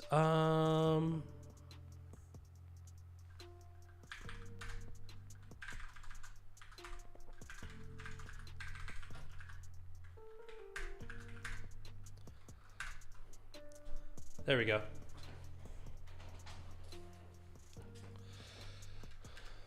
Save some changes. Commit. Update. Contributing, and add requirements dev.txt. Now, the thing that I like about this is we can, when we do our PR, when we do our squash, we can include all of the comments inside of the PR, which is why I like doing that. We had to pin about app product, so like all of this stuff gets added, which makes me really happy. Let's close that. GH.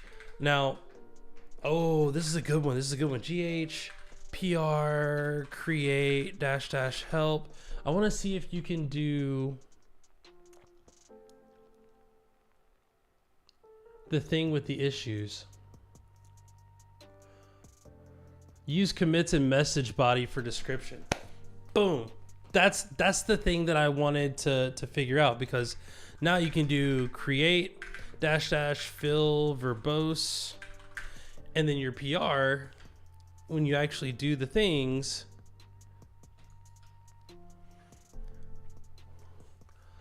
it gets you like 80% of the way there. Like 80%. It's so good.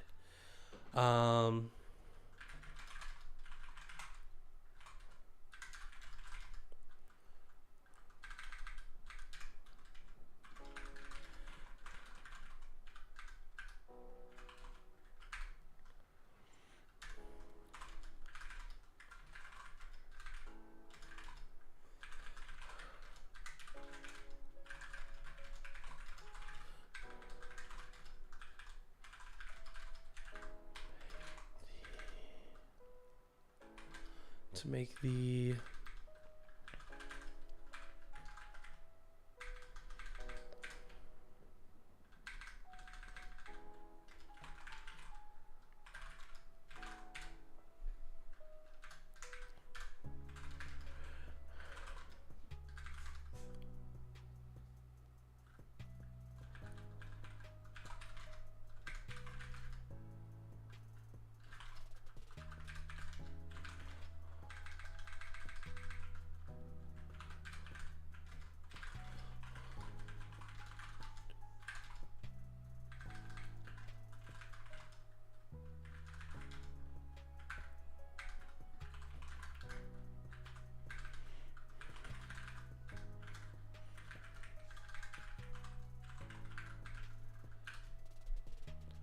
boom. So now we have this. We have the different things. Add PyProject, add dependent bot, add update contributing, add requirements.dev. So like quick example of kind of what happened. We also see these here in those issues. And then we can quickly just look at the files that were changed. I said it to weekly. I should have set it to dang monthly. Because you're developing locally, you need self-independent. Pip tool. Oh, I forgot to change this.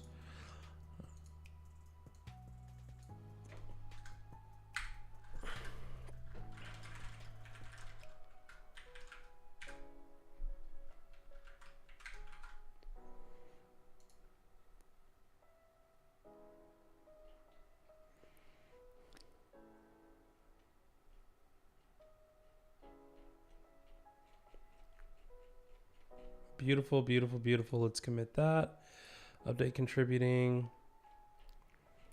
And then conversation. Then we want to do the GH PR merge - squash - delete 18.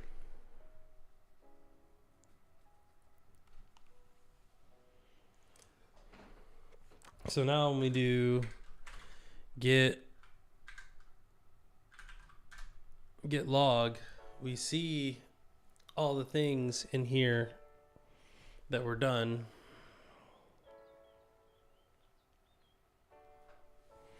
In the instructions, but it's only one thing, but it's since it got squashed. Which I'm guessing it probably does that anyway.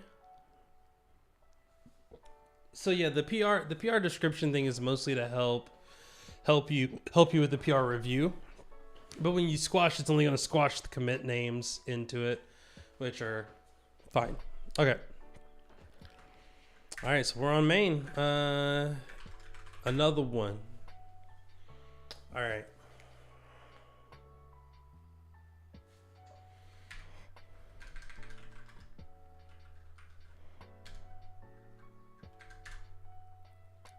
Still no one wants to touch that one, huh? A little typo, huh? Convert to command line tool, create personas.json, create test suite, create dev container environment. I feel like the last thing, the next thing that we need to do before we actually start like writing actual code on this is to create the dev container environment. That's going to be one of those fun ones because we don't, let's see. Move. Nope, we need to make directory dot. Oh, we need to add a.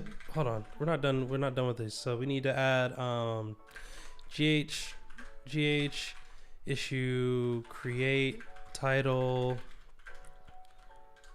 create issue templates.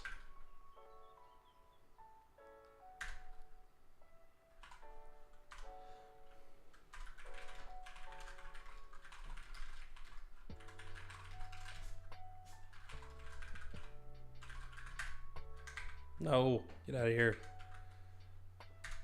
No, stop. Don't make me disable Copilot. Yep, bug report, feature request.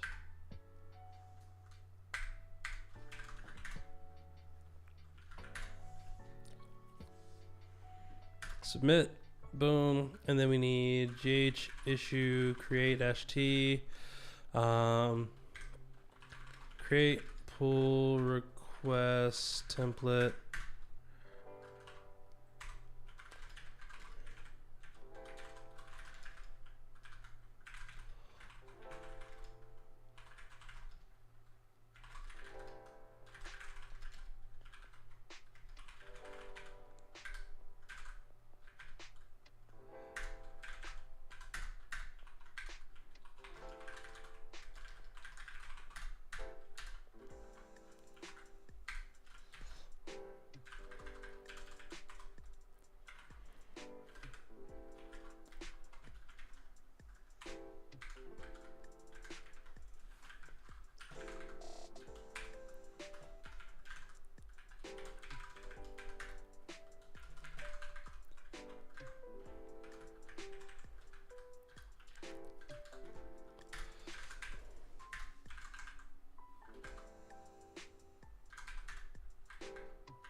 I've literally given them all the steps in there now of those issues, which, I mean, again, I will use myself in a second because why not?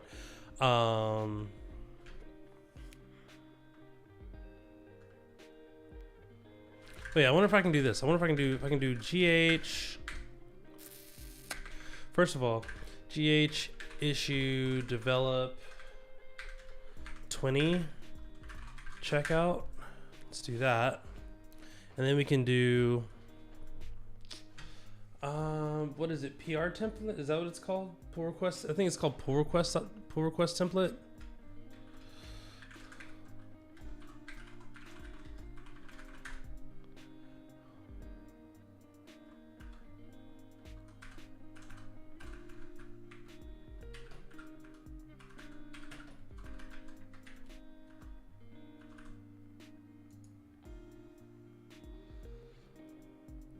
Yeah, github.pull request template.md. Perfect. All right, so we can just do, we can do this. We can do gh issue view 20 pipe into, and then pass that into GitHub pull request template.md. And then now when we do that,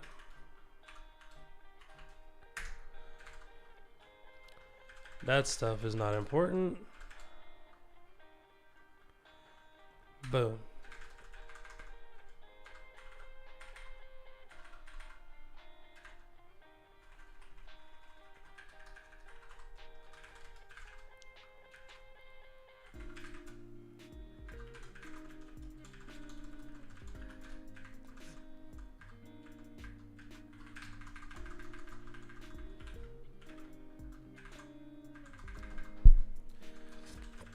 Okay, that reminds me of another thing that I need to do.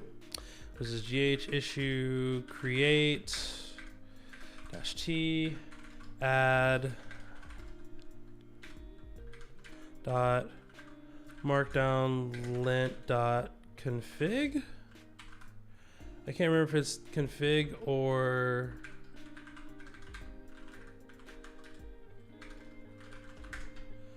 if it's a toml file.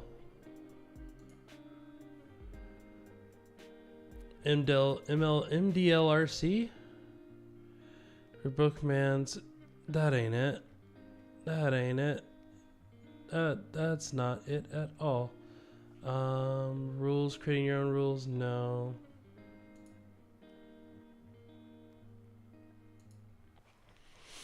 I could have sworn that it's, maybe it is MDLRC, I guess.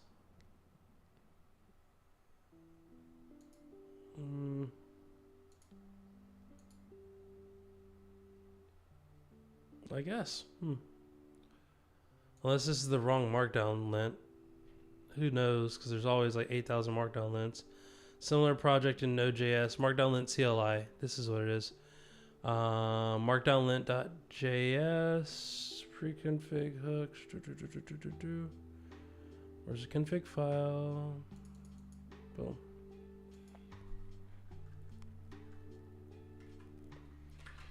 Hold on.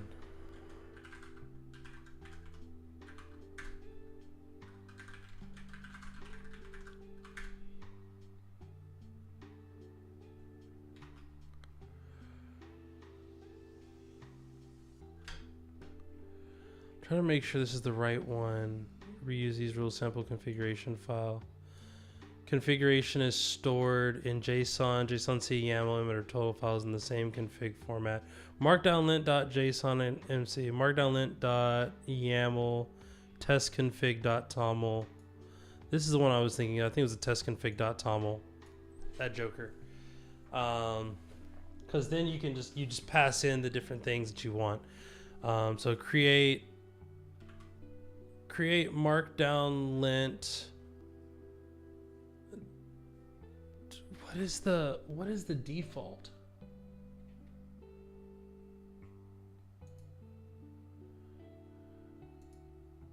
You've also got markdown lint ignore, which is like a whole nother thing. I don't think this is the right one. I don't think the one by Igor is the right one. Related Markdown API for this module. David Anson. David Anson is the right one, I believe.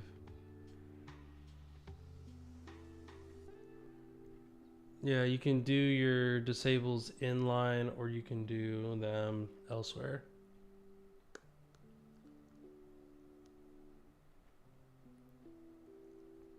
Options.config.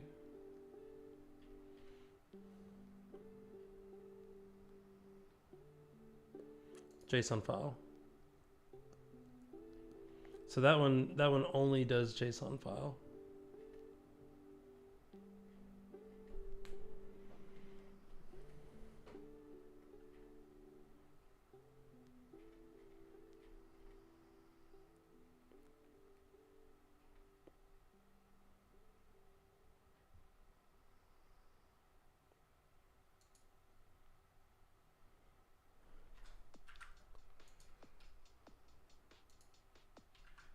I want to see the repo, yeah. Markdownlint.yaml. They're using a YAML file.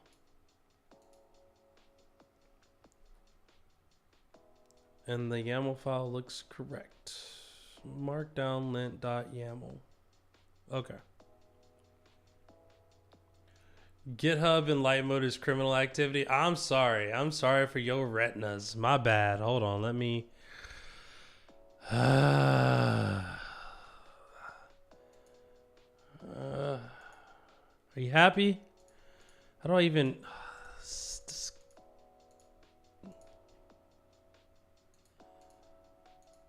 what they're talking about there. 8 tabs? Better go somewhere.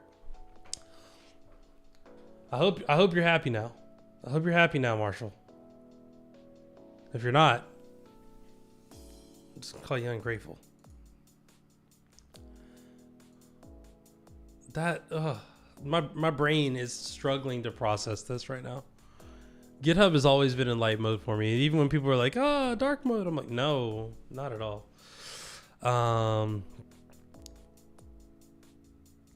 Okay, cool. So what are we doing now? Yeah, we never added it. G issue, create title, add. You're wrong for that.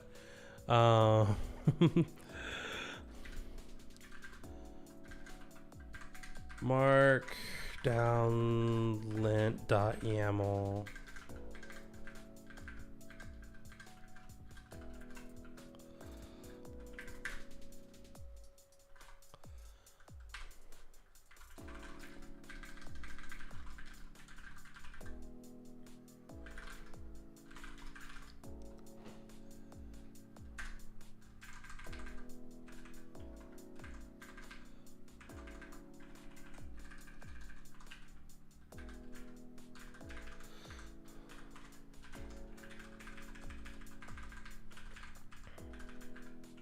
I love how they just gave me the code for JSON instead of YAML, even though I specifically said, "Here, let's do this. Let's do this." What happens if we do this?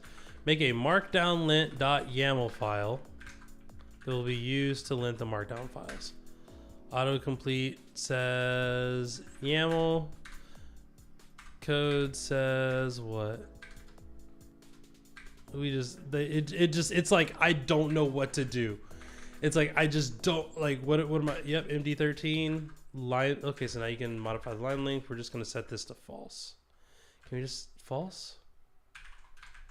Like that? Is that valid YAML? Is that accurate?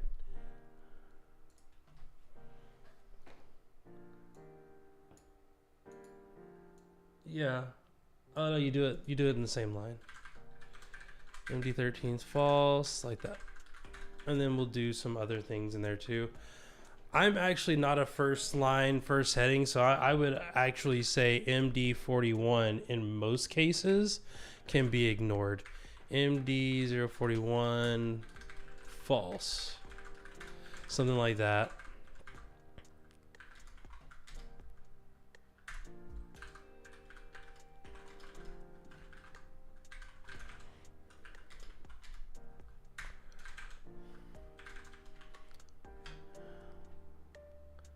And then I forgot what most of these things are default, so I'm not too worried about those. And the rest of the stuff is fine. So it just changes those up. Again, we're gonna save that. We'll come back to doing that later because we've already created our pull request template right there. Git add.github, git commit-m, create pull request template.md.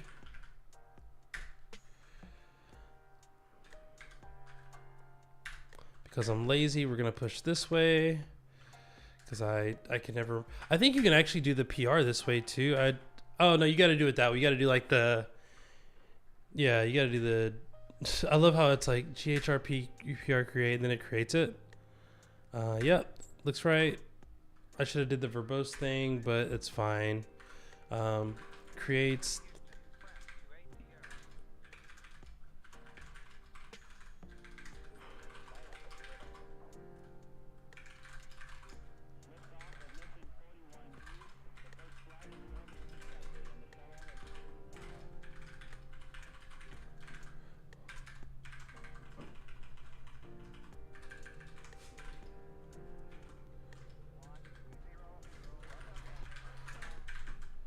I'm trying to remember how you even do this with I'm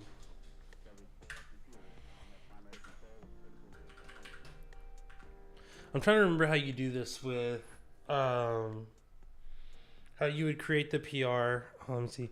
GHPR create dash help. And I thought there was like a pull request template.md. So that you just provide the template by default, which could be, I mean, that's probably smart. But we're just going to do GHPR list 22, PR merge squash delete 22. Cool.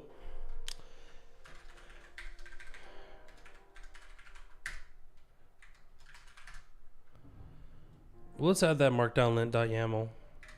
I really like that workflow of doing like, I wonder if we could do like, what's like bat grep? No, what is it? It's bat.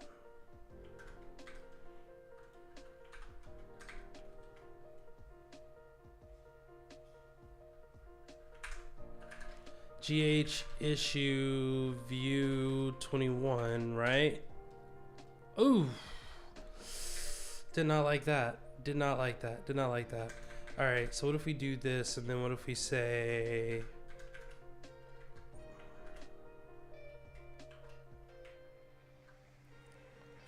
What if we take this and we pass in the pipe? We say bat. That just says empty. That ain't it. Uh-huh.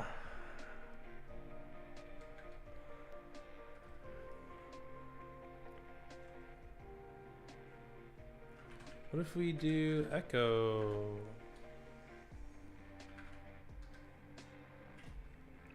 Because what I'm trying to do is I'm trying to see if I can pass this into bat.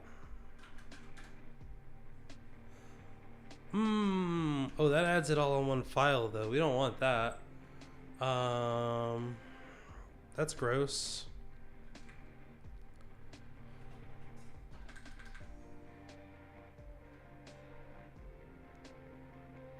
Doing bat didn't work.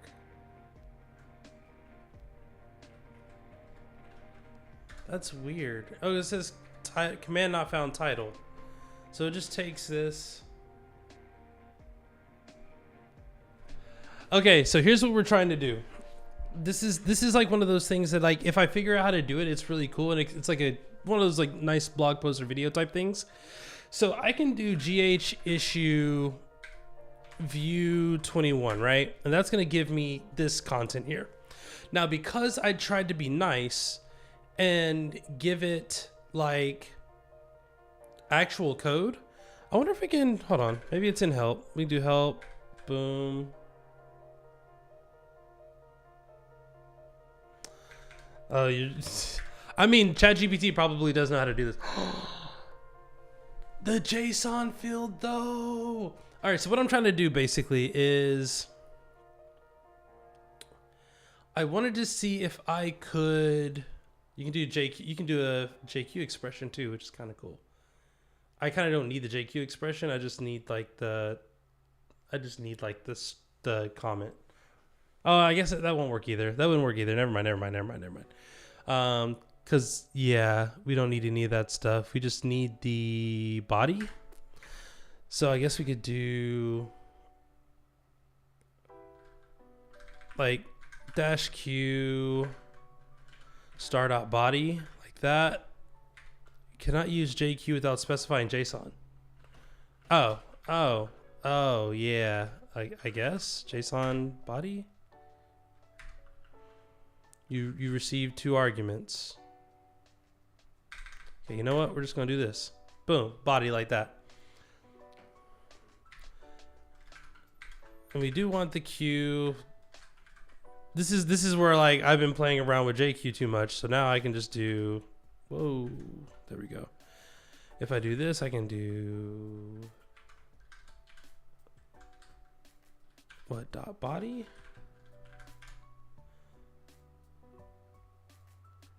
Yeah, so if we do that, and then we pass that into bat, okay, it does the same thing. But now that we got bat, we can do bat. I'm trying to get these these code blocks right here. Ugh, oh, but it's gonna get the actual.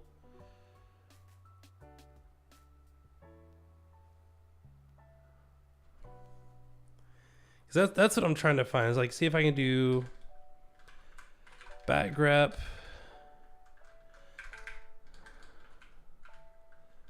YAML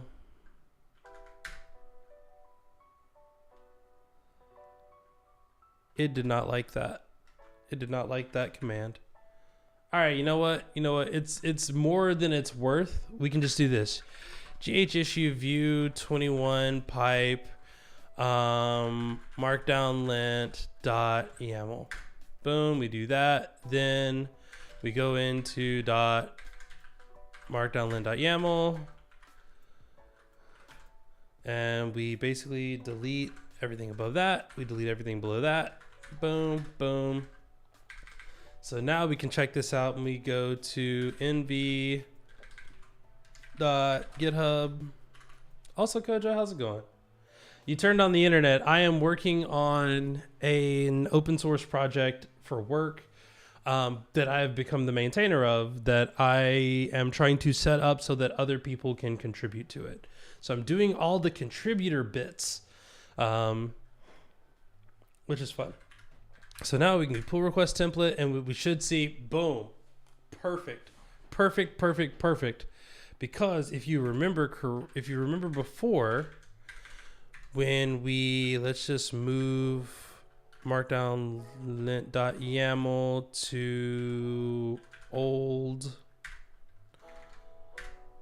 Notice how, yeah, so that's what it did. And then we can just move old to markdown lint.yaml. When we reload it, now the checks go away, which is fine.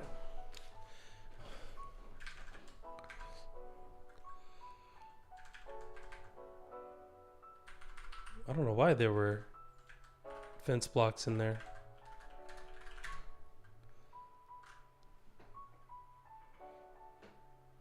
Yes, that's exactly what it was.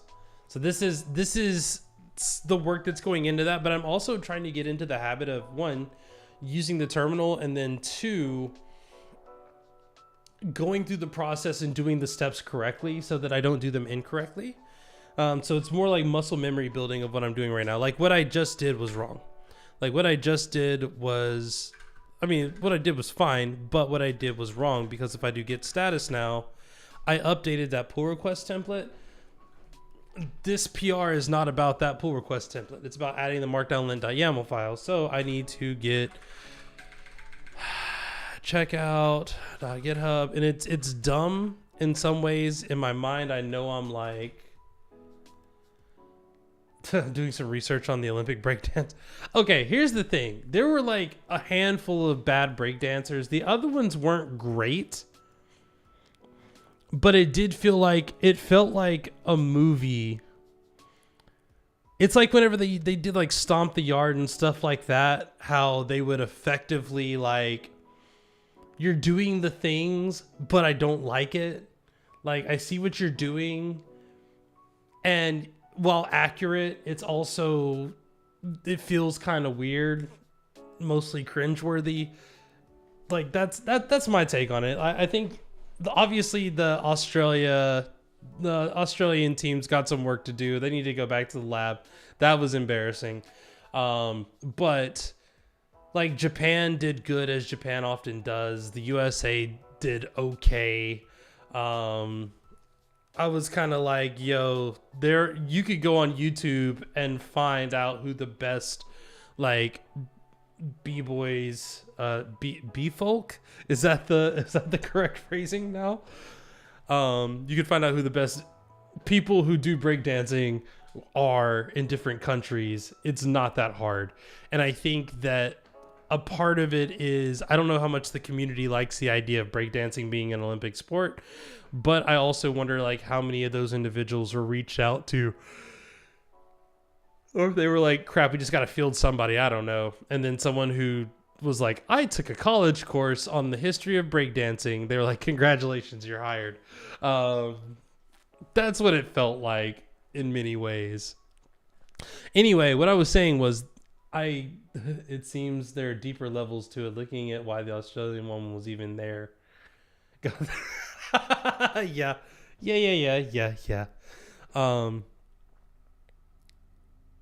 Check out, get up. Okay, yeah. So like I was saying, honestly,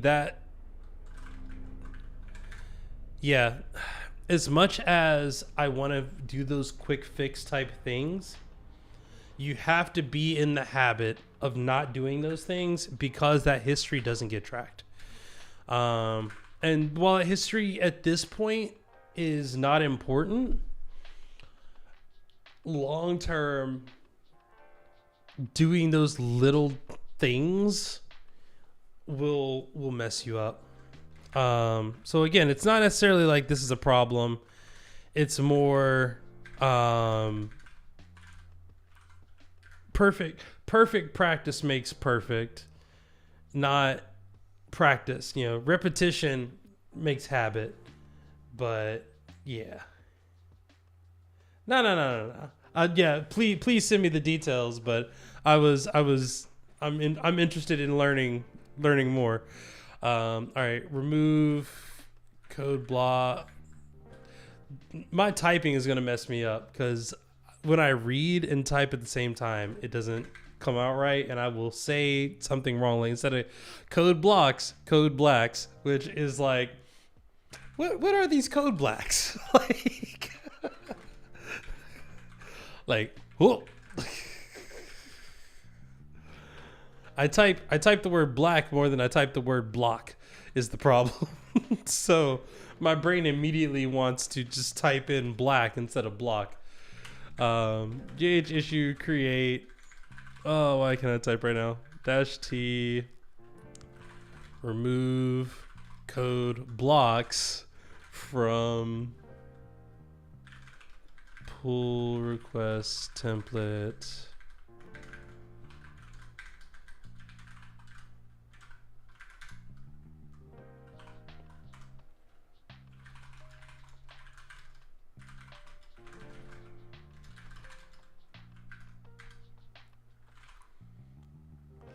Code blacks for black jobs for developers.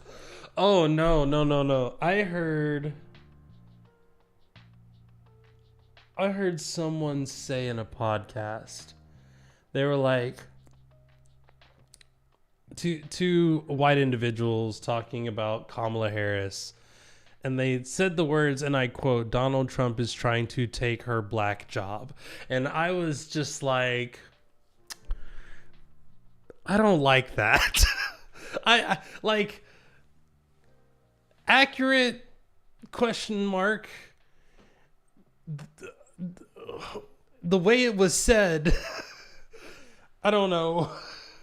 I don't want people highlighting which jobs are black jobs just because a black individual happens to be in an opportunity for that job. Like, one, the phrasing is stupid to begin with, and it should have never been said. But let's not proliferate the phrasing even more in media. Like, that's the last thing. I don't want black jobs to be like the Merriam-Webster word of the year. Like, that's not what we're gonna do. Please. At least I hope not. Of course, right now it looks like the winner either might be Riz. I don't know. I'm old. Old man yells at internet. There are empty code blocks in the file. These can be removed. Cool. Yep, submit. Boom, gone. There. All right, so did I merge those changes? Wait a minute. Get status. Oh, I didn't do it. I did the thing wrong. Issue list 21. So it needs to be get issue develop, not developer, develop 21. Checkout.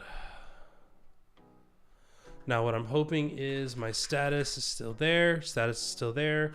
Get add. Get, you know what? LG. There we go.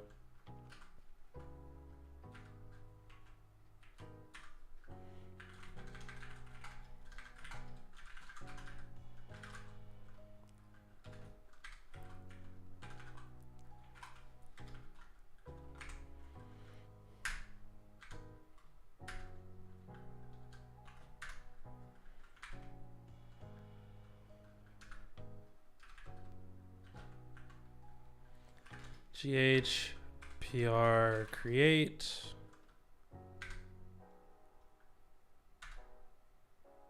I keep forgetting to do the title. Hold on. Create template.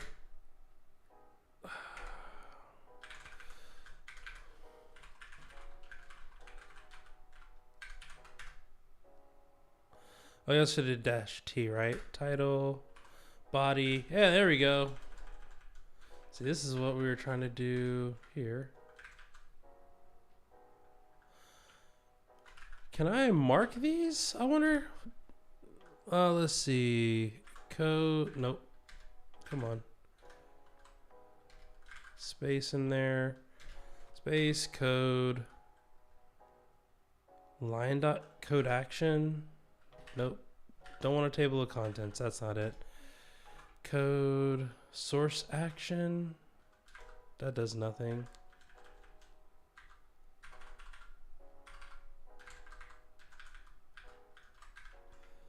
I was trying to see if there's a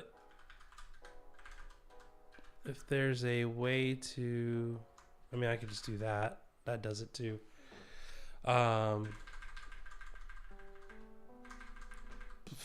Please don't do that. Checks what? Resolves 20 by adding the markdown lint YAML file. Cool. Submit. GH merge. Squash, delete. I should probably give it a issue. It's 24. Whoa. Oh, I gotta do GHPR merge. There we go. Sweet. All right.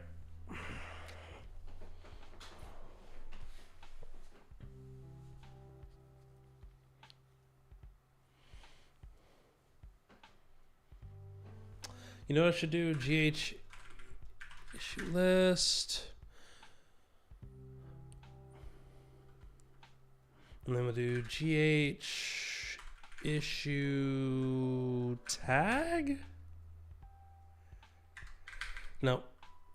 Edit 23 tag good first issue. Assign tag, assign label, add label name. Okay, so that's what we did wrong. We gotta do add label, and we're gonna say good first issue. Boom, like that. Updating the one issue. Nice. All right.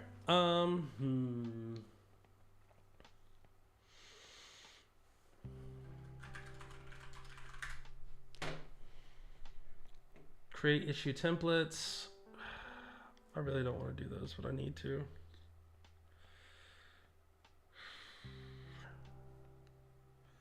Such is life. We don't want to do the thing. I could probably do good first issues on those, but well, they say never ask someone to do something you don't want to do yourself.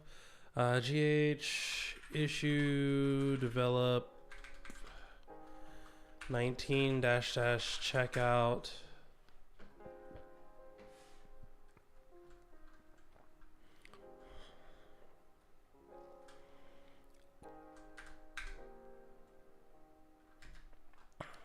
Arc,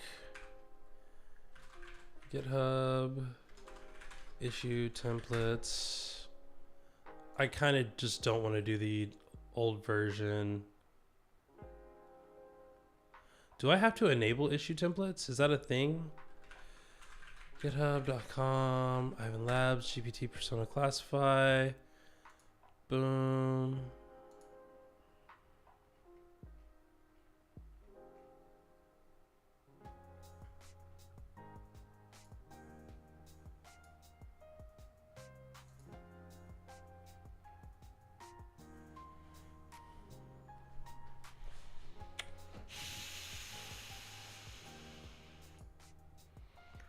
Settings, issues, setup templates.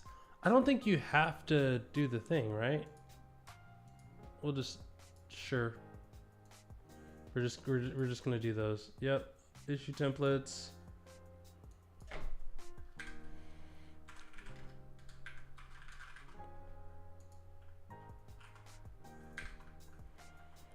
Well, 19.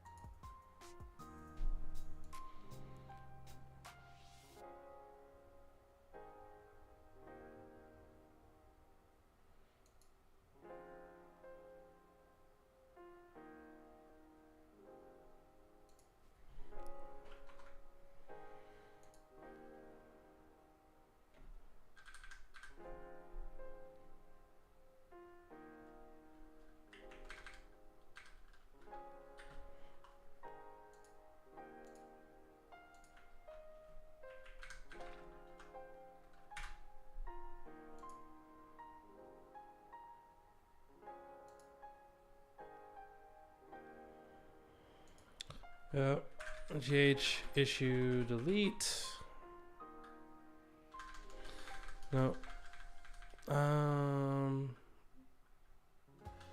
Get checkout main.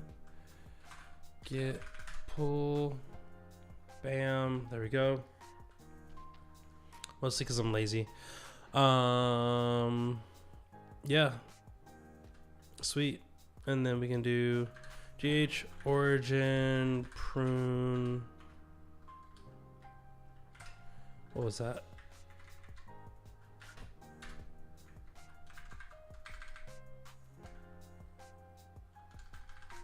Oh, I did GH. Get prune. Yeah, get remote prune origin. There we go.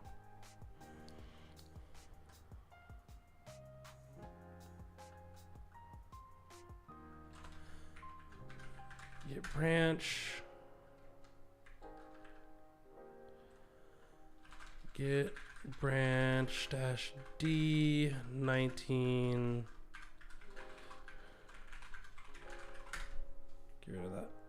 Sweet. All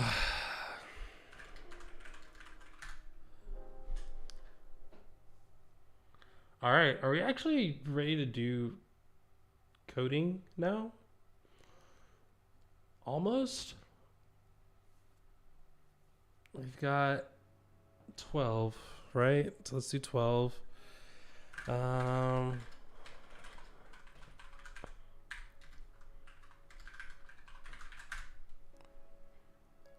Dope.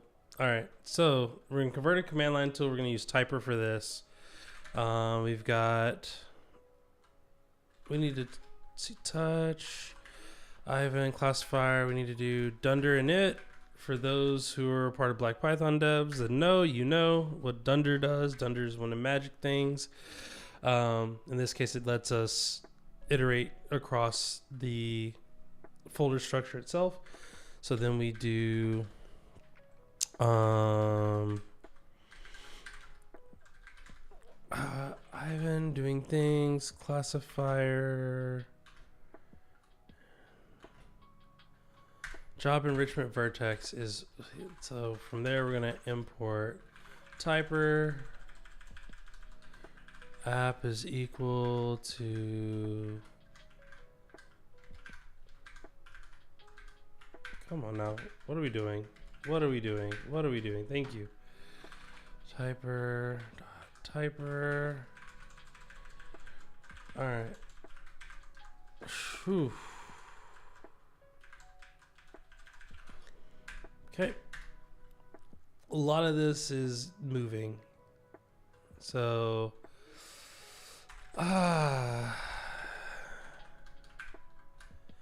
name main.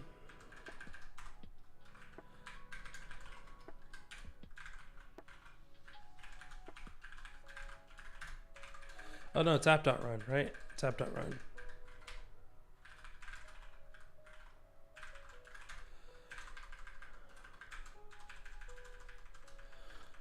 All right, so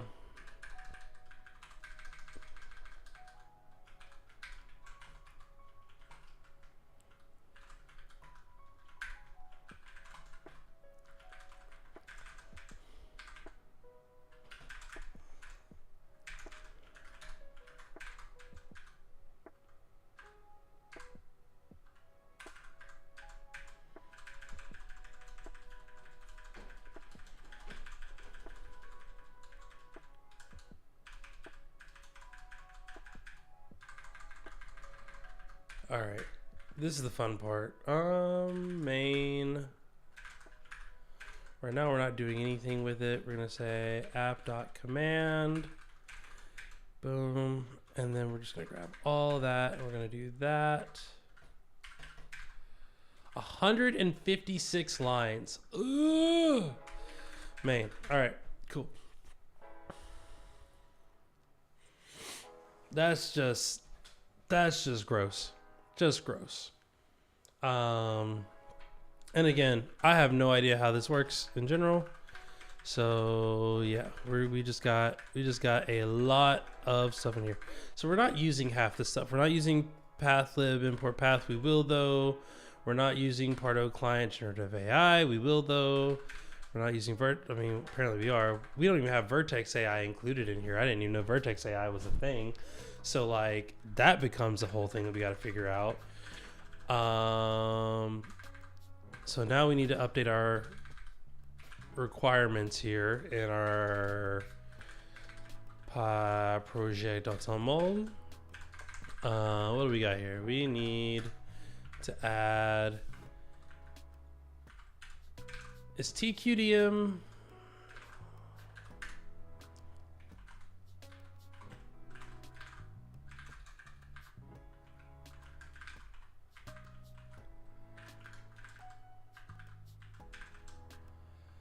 I really hope that was a thing that was built in, because otherwise that's going to be a problem.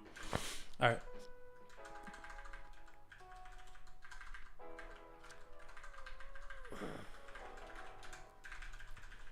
Cool. All right, so we got that.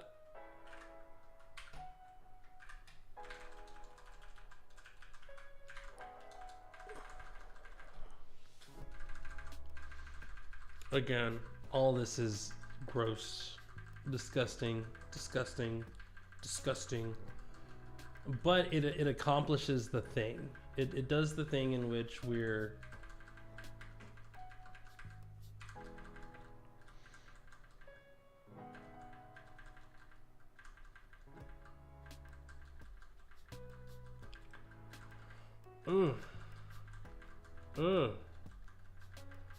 okay. It's doing a lot, but it's doing, right? Okay, cool. So we can take that. We can take that. Hey, Sto. I am working on a project for work that is a marketing persona classifier using Vertex AI for now.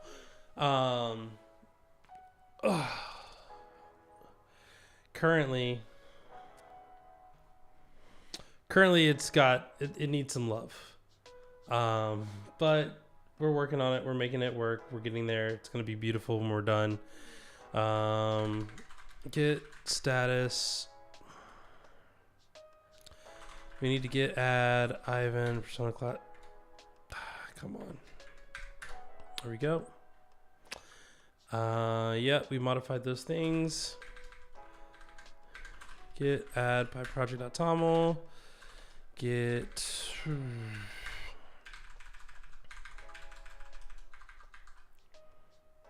Yep. Let's commit that. We're going to say, actually, do this first. We're going to commit that. That's going to be move function into typer command. This will allow us to pass in our objects as, this will allow us to call our object as a CLI using typer. Right. And then it's gonna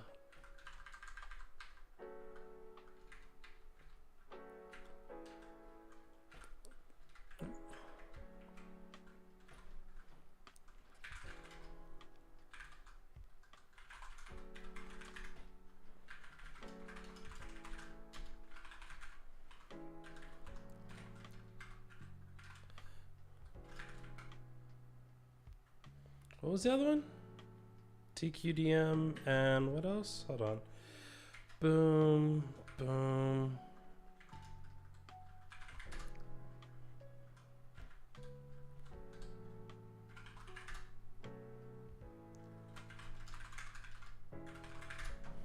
I don't have Delta installed? Come on now. What are these scrubs?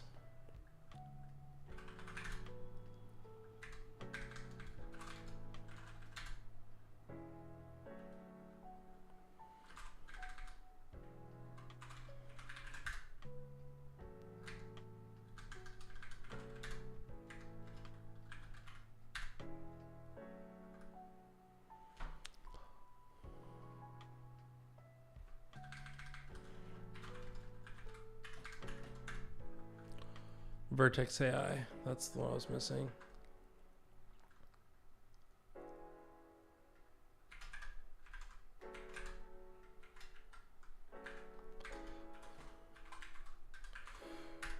Okay, so we're gonna add that.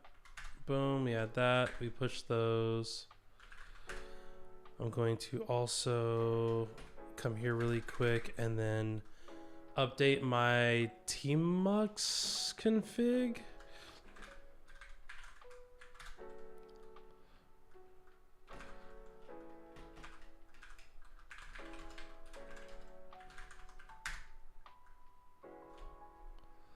tmux.conf. Okay, that's, I was trying to remember where it goes. So it just goes to the top level. .tmux.conf is the thing.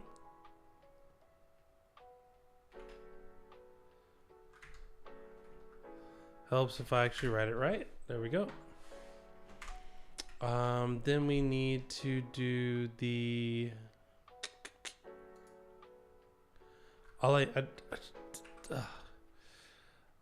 Yep. I've done this before. Change your prefix from CB to CA. Nope, CB actually works for me because of where my control key is. Same split commands. Split panes using. I would say no reason to if you don't have a reason to, but you know, I like it. Trying to do it is always easier than something else, like, or you know, like I was afraid of that. Yep, I was afraid that would do a thing, and if I do that, does that do another thing? Oh, wait, what?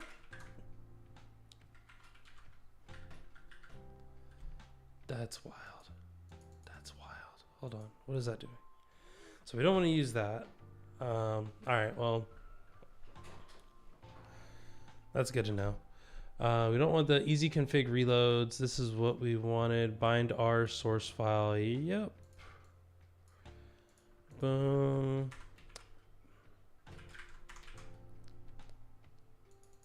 Yo. Thank you. Fast pane switching. This is what I was wanting. Wait. Using alt arrow without prefix. I don't like that. I mean, the reason I don't like that is because that's going to conflict with NeoVim a ton. So we're not going to do that. We are going to do...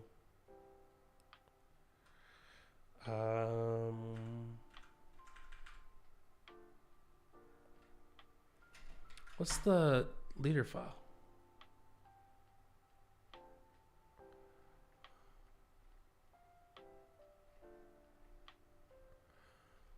No, I don't need any of that stuff. I just want it, if I want to set the leader, yeah.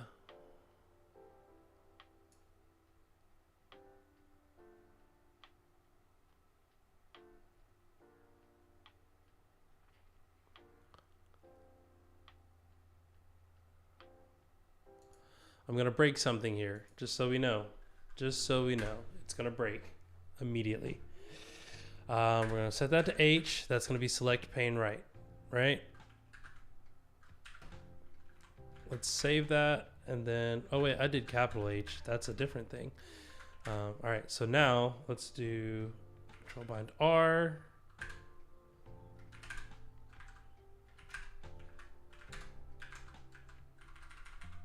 We're going to get rid of those. Exit out of that. Control R. Oh, see, that's the other. No, control B, R. There we go. We can just egg. Let's.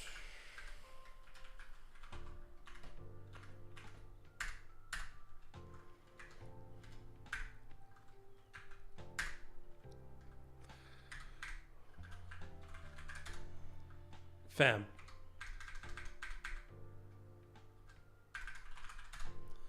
We want to attach, man. Tmux attach. Tmux attach.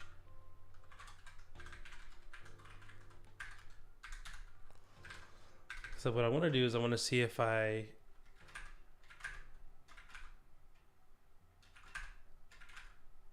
no last window.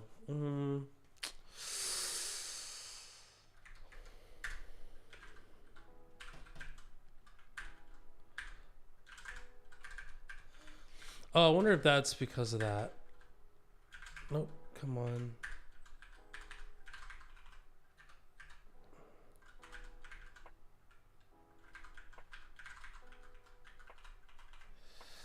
Left, up, down, right.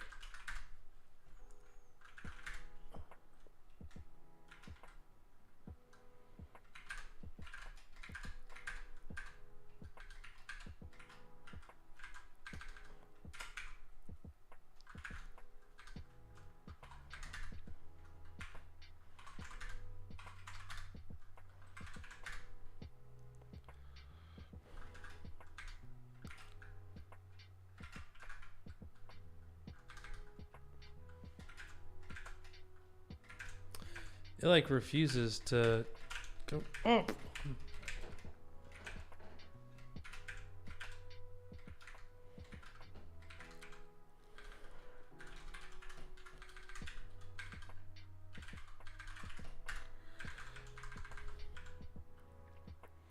And this is where we go LL.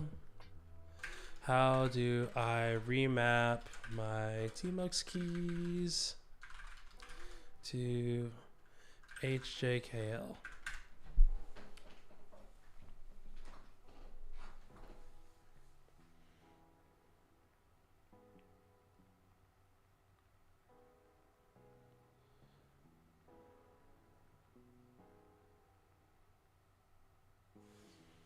Does that actually work? Set Gmode keys. This line changes how you navigate within a TMUX session, replacing the standard movement keys with HJKL. I don't know if that works. We're going to find out.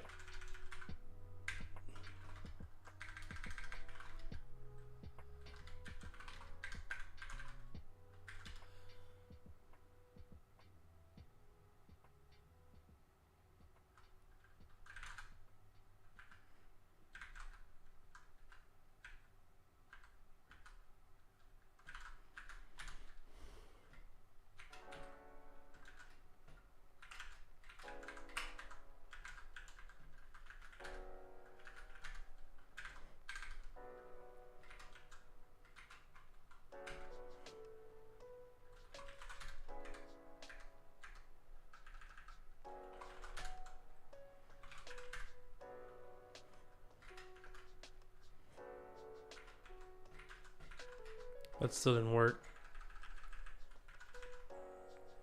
Oh.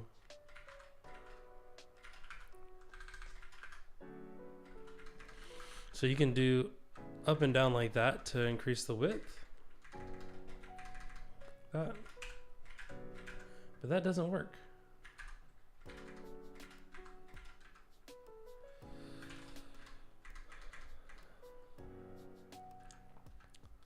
Would that full save?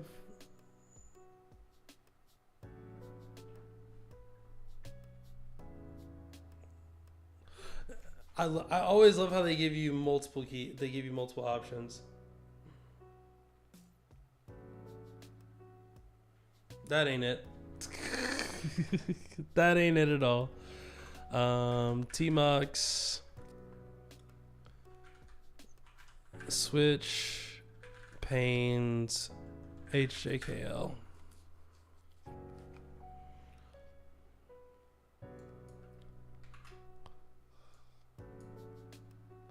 Isn't that what I did the first time?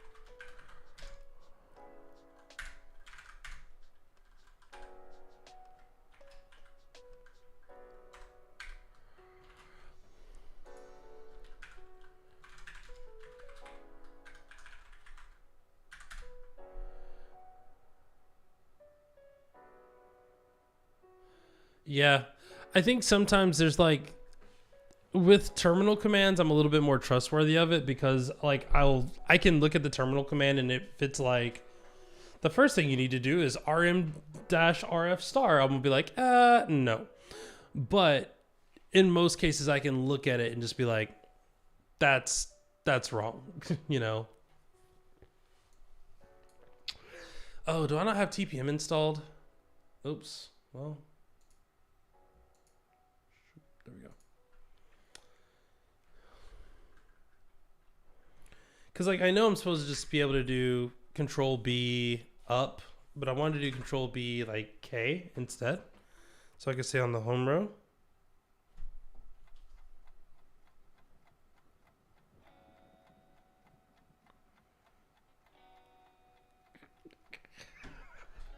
Kojo, you dumb.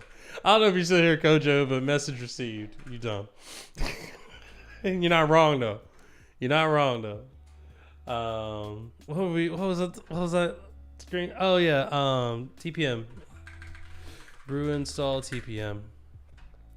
Brew probably does not. Oh, it does have TPM install. Okay, sweet. So that means I can do the TPM update thing because I need to update tmux latest, Capuchin tmux latest, skip plugin CPM. Yep, we're just going to do a little copy paste action there.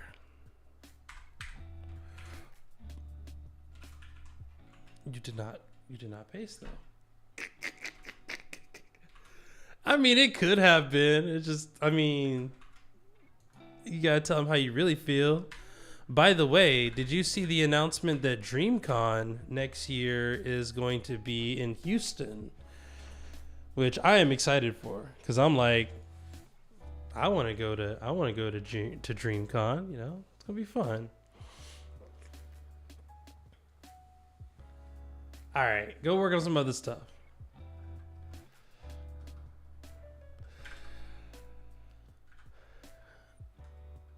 Set. Okay, so what are we doing? They're saying set -g at plugin. tmux sensible is another one that I needed. Set -g at plugin.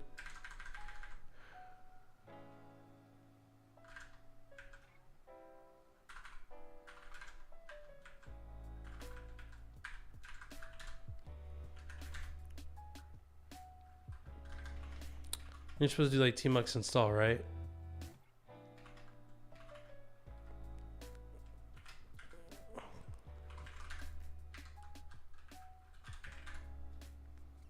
Oh, yeah.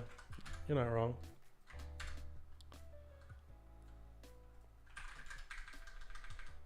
Yeah. The RDC World folks. Yeah, it's gonna be in Houston next year. So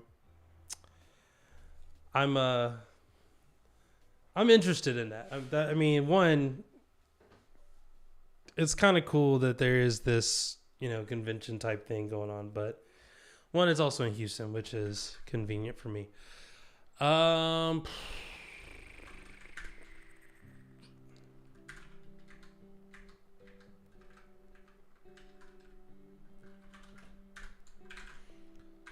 See, we've done everything in this chat now, from working on a project to updating things.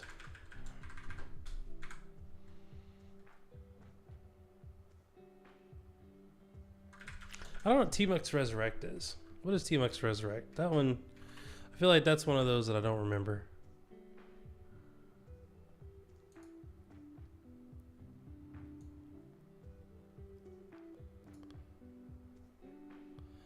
I gotta remember which one of these looks like what. I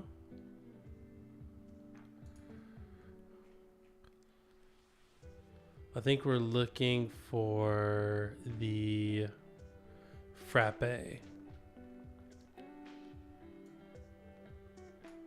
It defaults to mocha. No, we don't want that. We want frappe.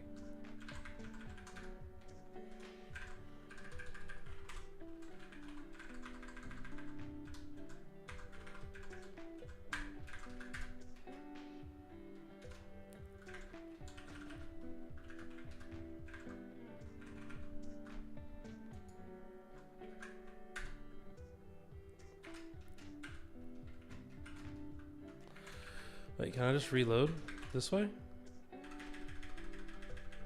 Nope, sure can't.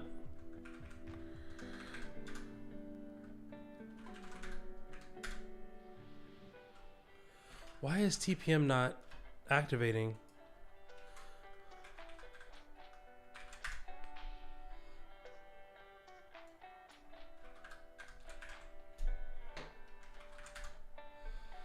tmux TPM plugin manager. Yeah, we know how that works. Initialize TPM has to be at the very bottom. Keep the sign at the very bottom. Okay, that's fair.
Okay, so there's an error.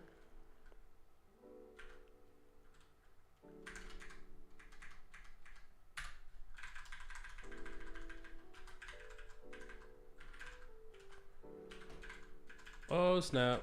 Oh snap. Okay, okay, we gotta get rid of that default terminal. It did everything but...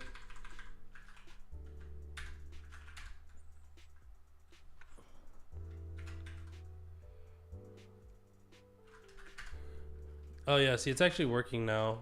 Kind of.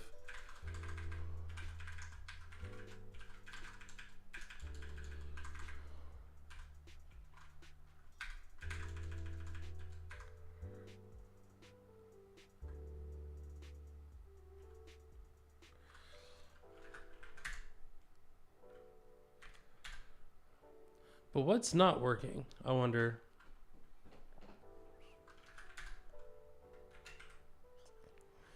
You can't just say return 127. What didn't what return 127? Is it this?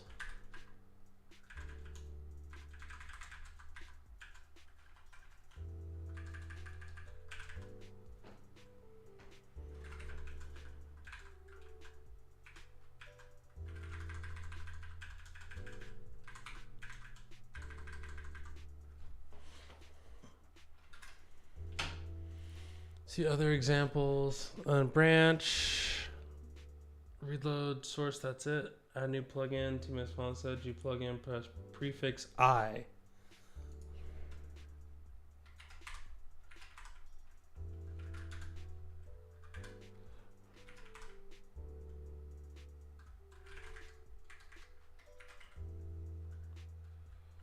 You can't just tell me return 127.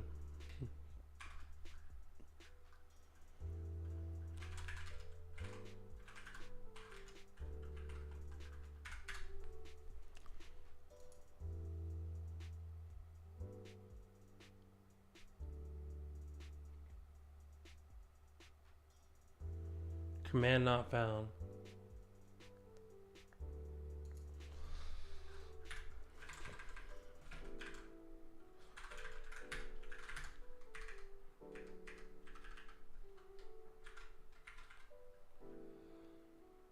Tmux plugins, TPM, TPM. Oh, it's because of the path. That's not where TPM is. That makes sense. Brew prefix TPM. That's what we want to do. And we want to run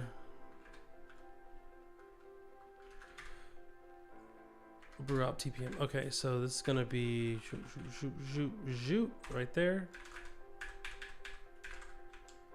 I actually don't know where that is. Let me find out here.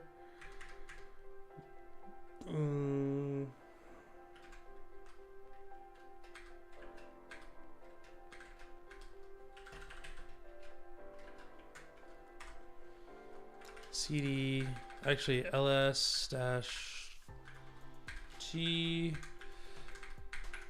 l1 no 2 brew prefix .tpm. Yeah, $ brew prefix tpm.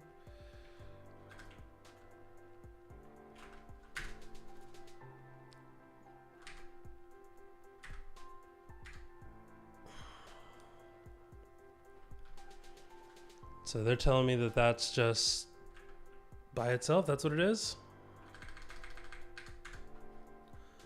That's what I thought. All right.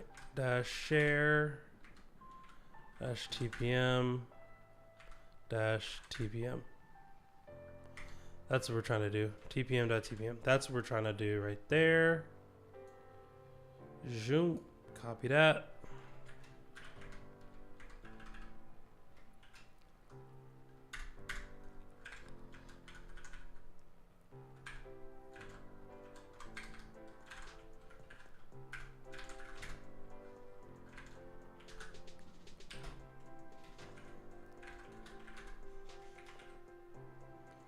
Perfect. There it goes.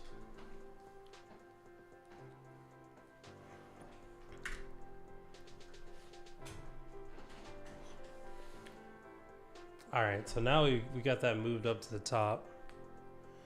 which is dope. Ah.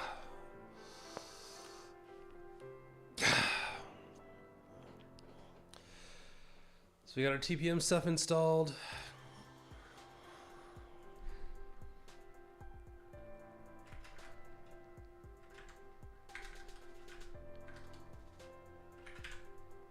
And look, the buttons work now. But they don't, I can't hold them down and have them work, which is lame, but I think we're good.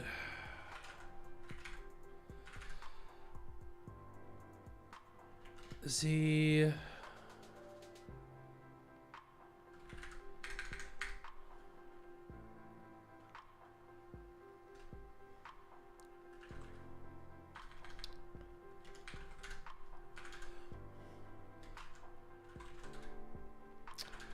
All right, GH issue list. Where are we at again? We're back here. Now that we've mucked about our tmux file.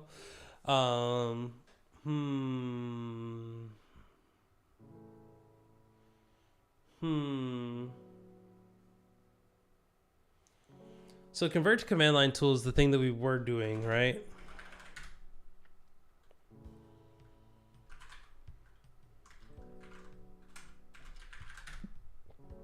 Yeah, very much so.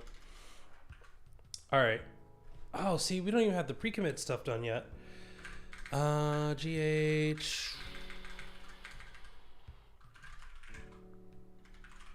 We don't have pre-commit added to this. Yeah. GH issue, create, title, add pre-commit config that will be used for PR tests. Choose a template. I love it. Feature request E. Is this if you're related to a problem, must describe such.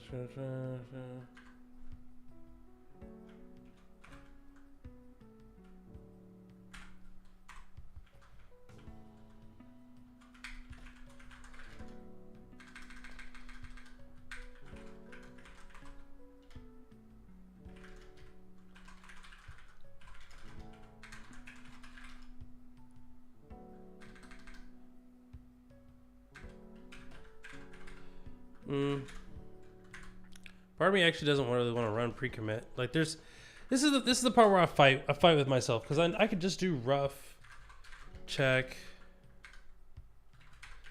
you know, dot rough's not installed. What do you mean rough's not installed? Hold on. Which Python? That's why. Source.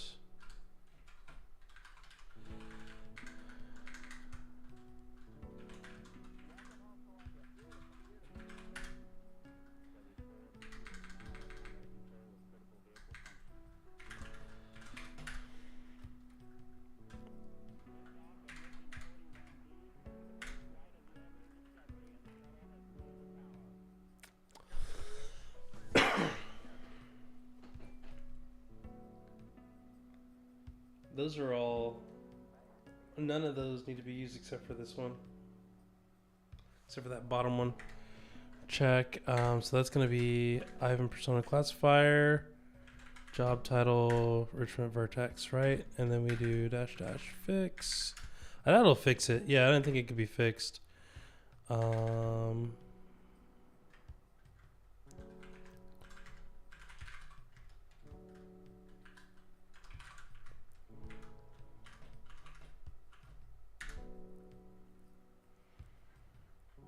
Simple statements must be separated by. Okay, so I'm guessing that's the same issue.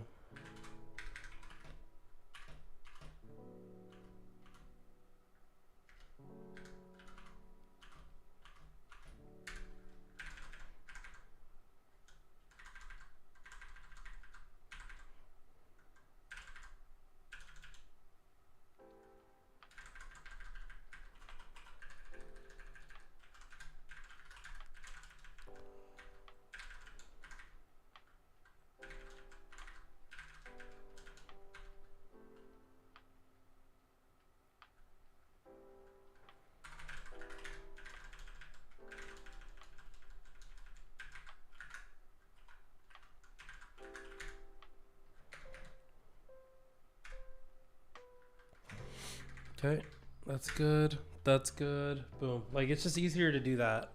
That way you know that you ran it. You know that you did the thing. Instead of leaving it to a thing or ensuring that, oh, I accidentally didn't have stuff.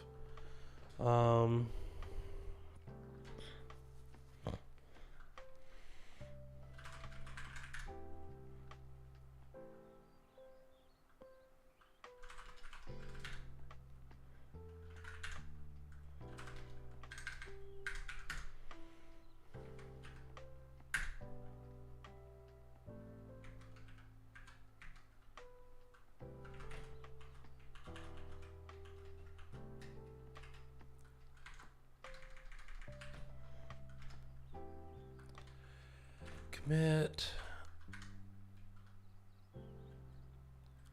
Lent. Rough. Push.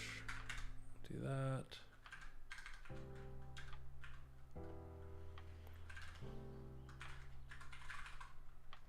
GHPR create.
There's two. So it's 23. We also got rid of number 6.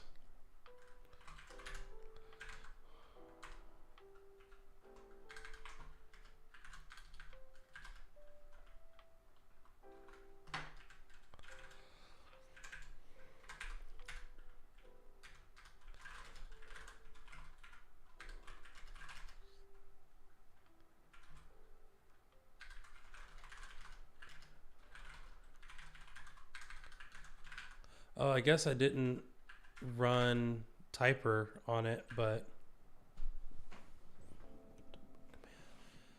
this converts the script into a typer command, which allows for type checking and validation. In the process, we also cleaned up the imports to only use what was in the file. Pass linting.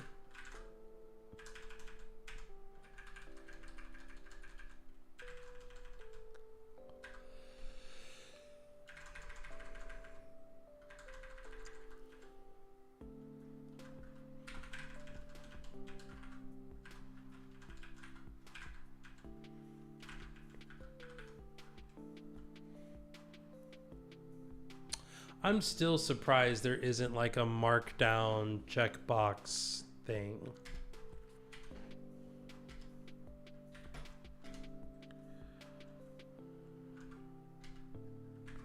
Code Mason markdown lint, like marksman maybe.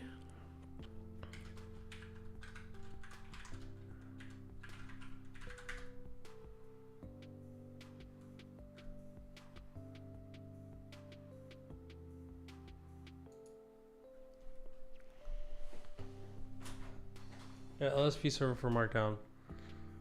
Markdown inline links. This is the inline link. That's the internal anchor. Wiki links. Which, oh, that's kind of cool that it works with wiki links.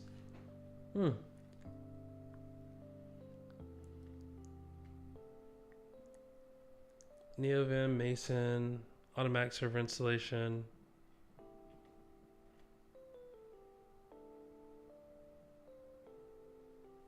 That's kind of cool. I'd love to see like a doc that shows all the different things that it does.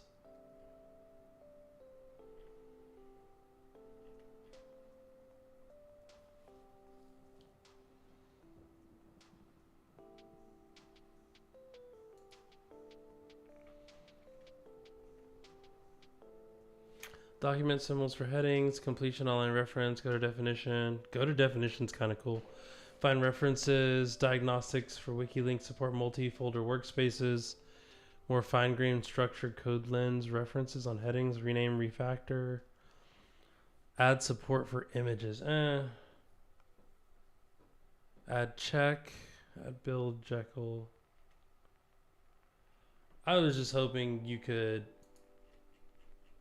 Let me see. Markdown LSP checkbox.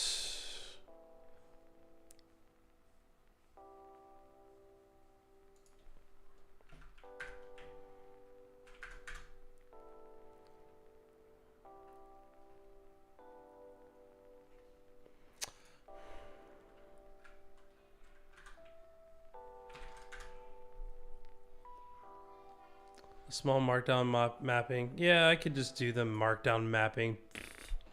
Whatever. Vim tricks.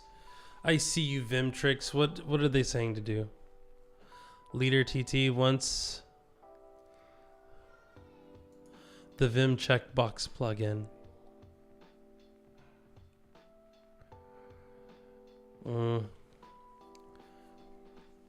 Let G checkbox states. That's interesting. Well, is what it is.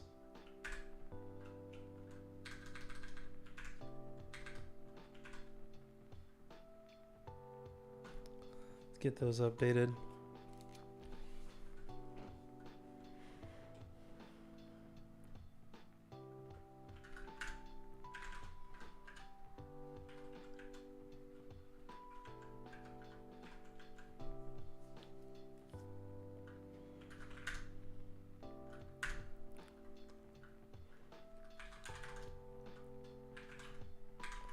I do want to do this just to verify that I didn't like actually.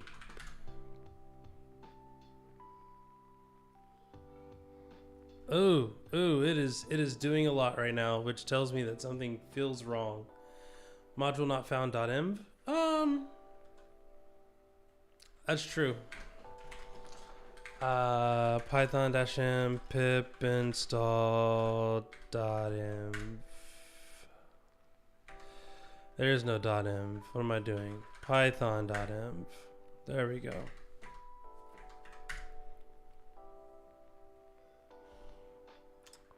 Hold on now.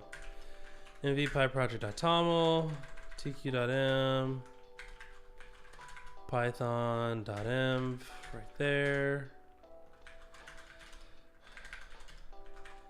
Pip tools compile dash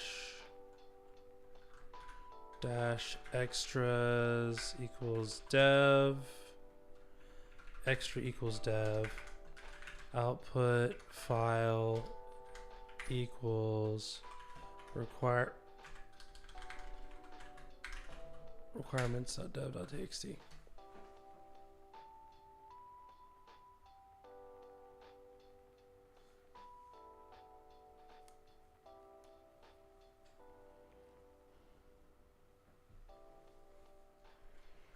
Okay, that's fine. Python.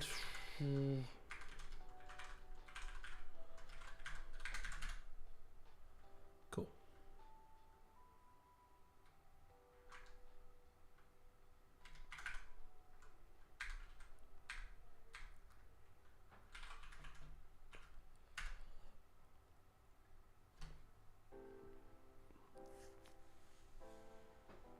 Get that stuff installed. Beautiful.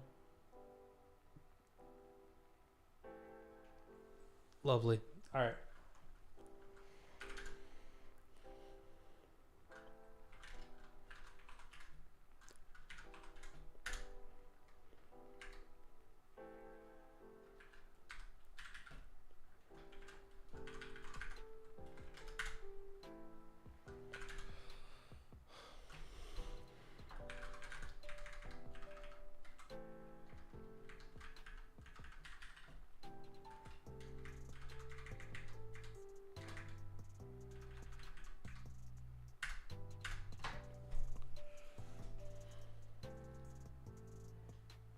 I feel like it's doing like a pandas import thing.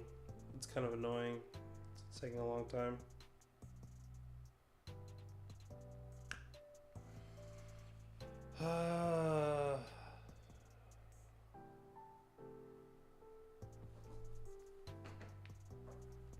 Oh, because it's doing the auth.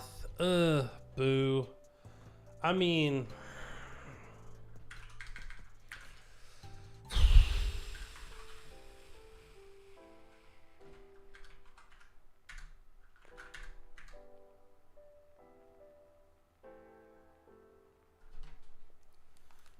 hold on 1 second.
Well, folks, it would appear that my daughter has a play date. So I'm going to go be a dad, go do dad things. This has been fun. Thank you for hanging out with me. We streamed for 3.5 hours. Goodness. We will continue the plan. We'll continue the work. We'll do some more things. But until next time, y'all have a good one.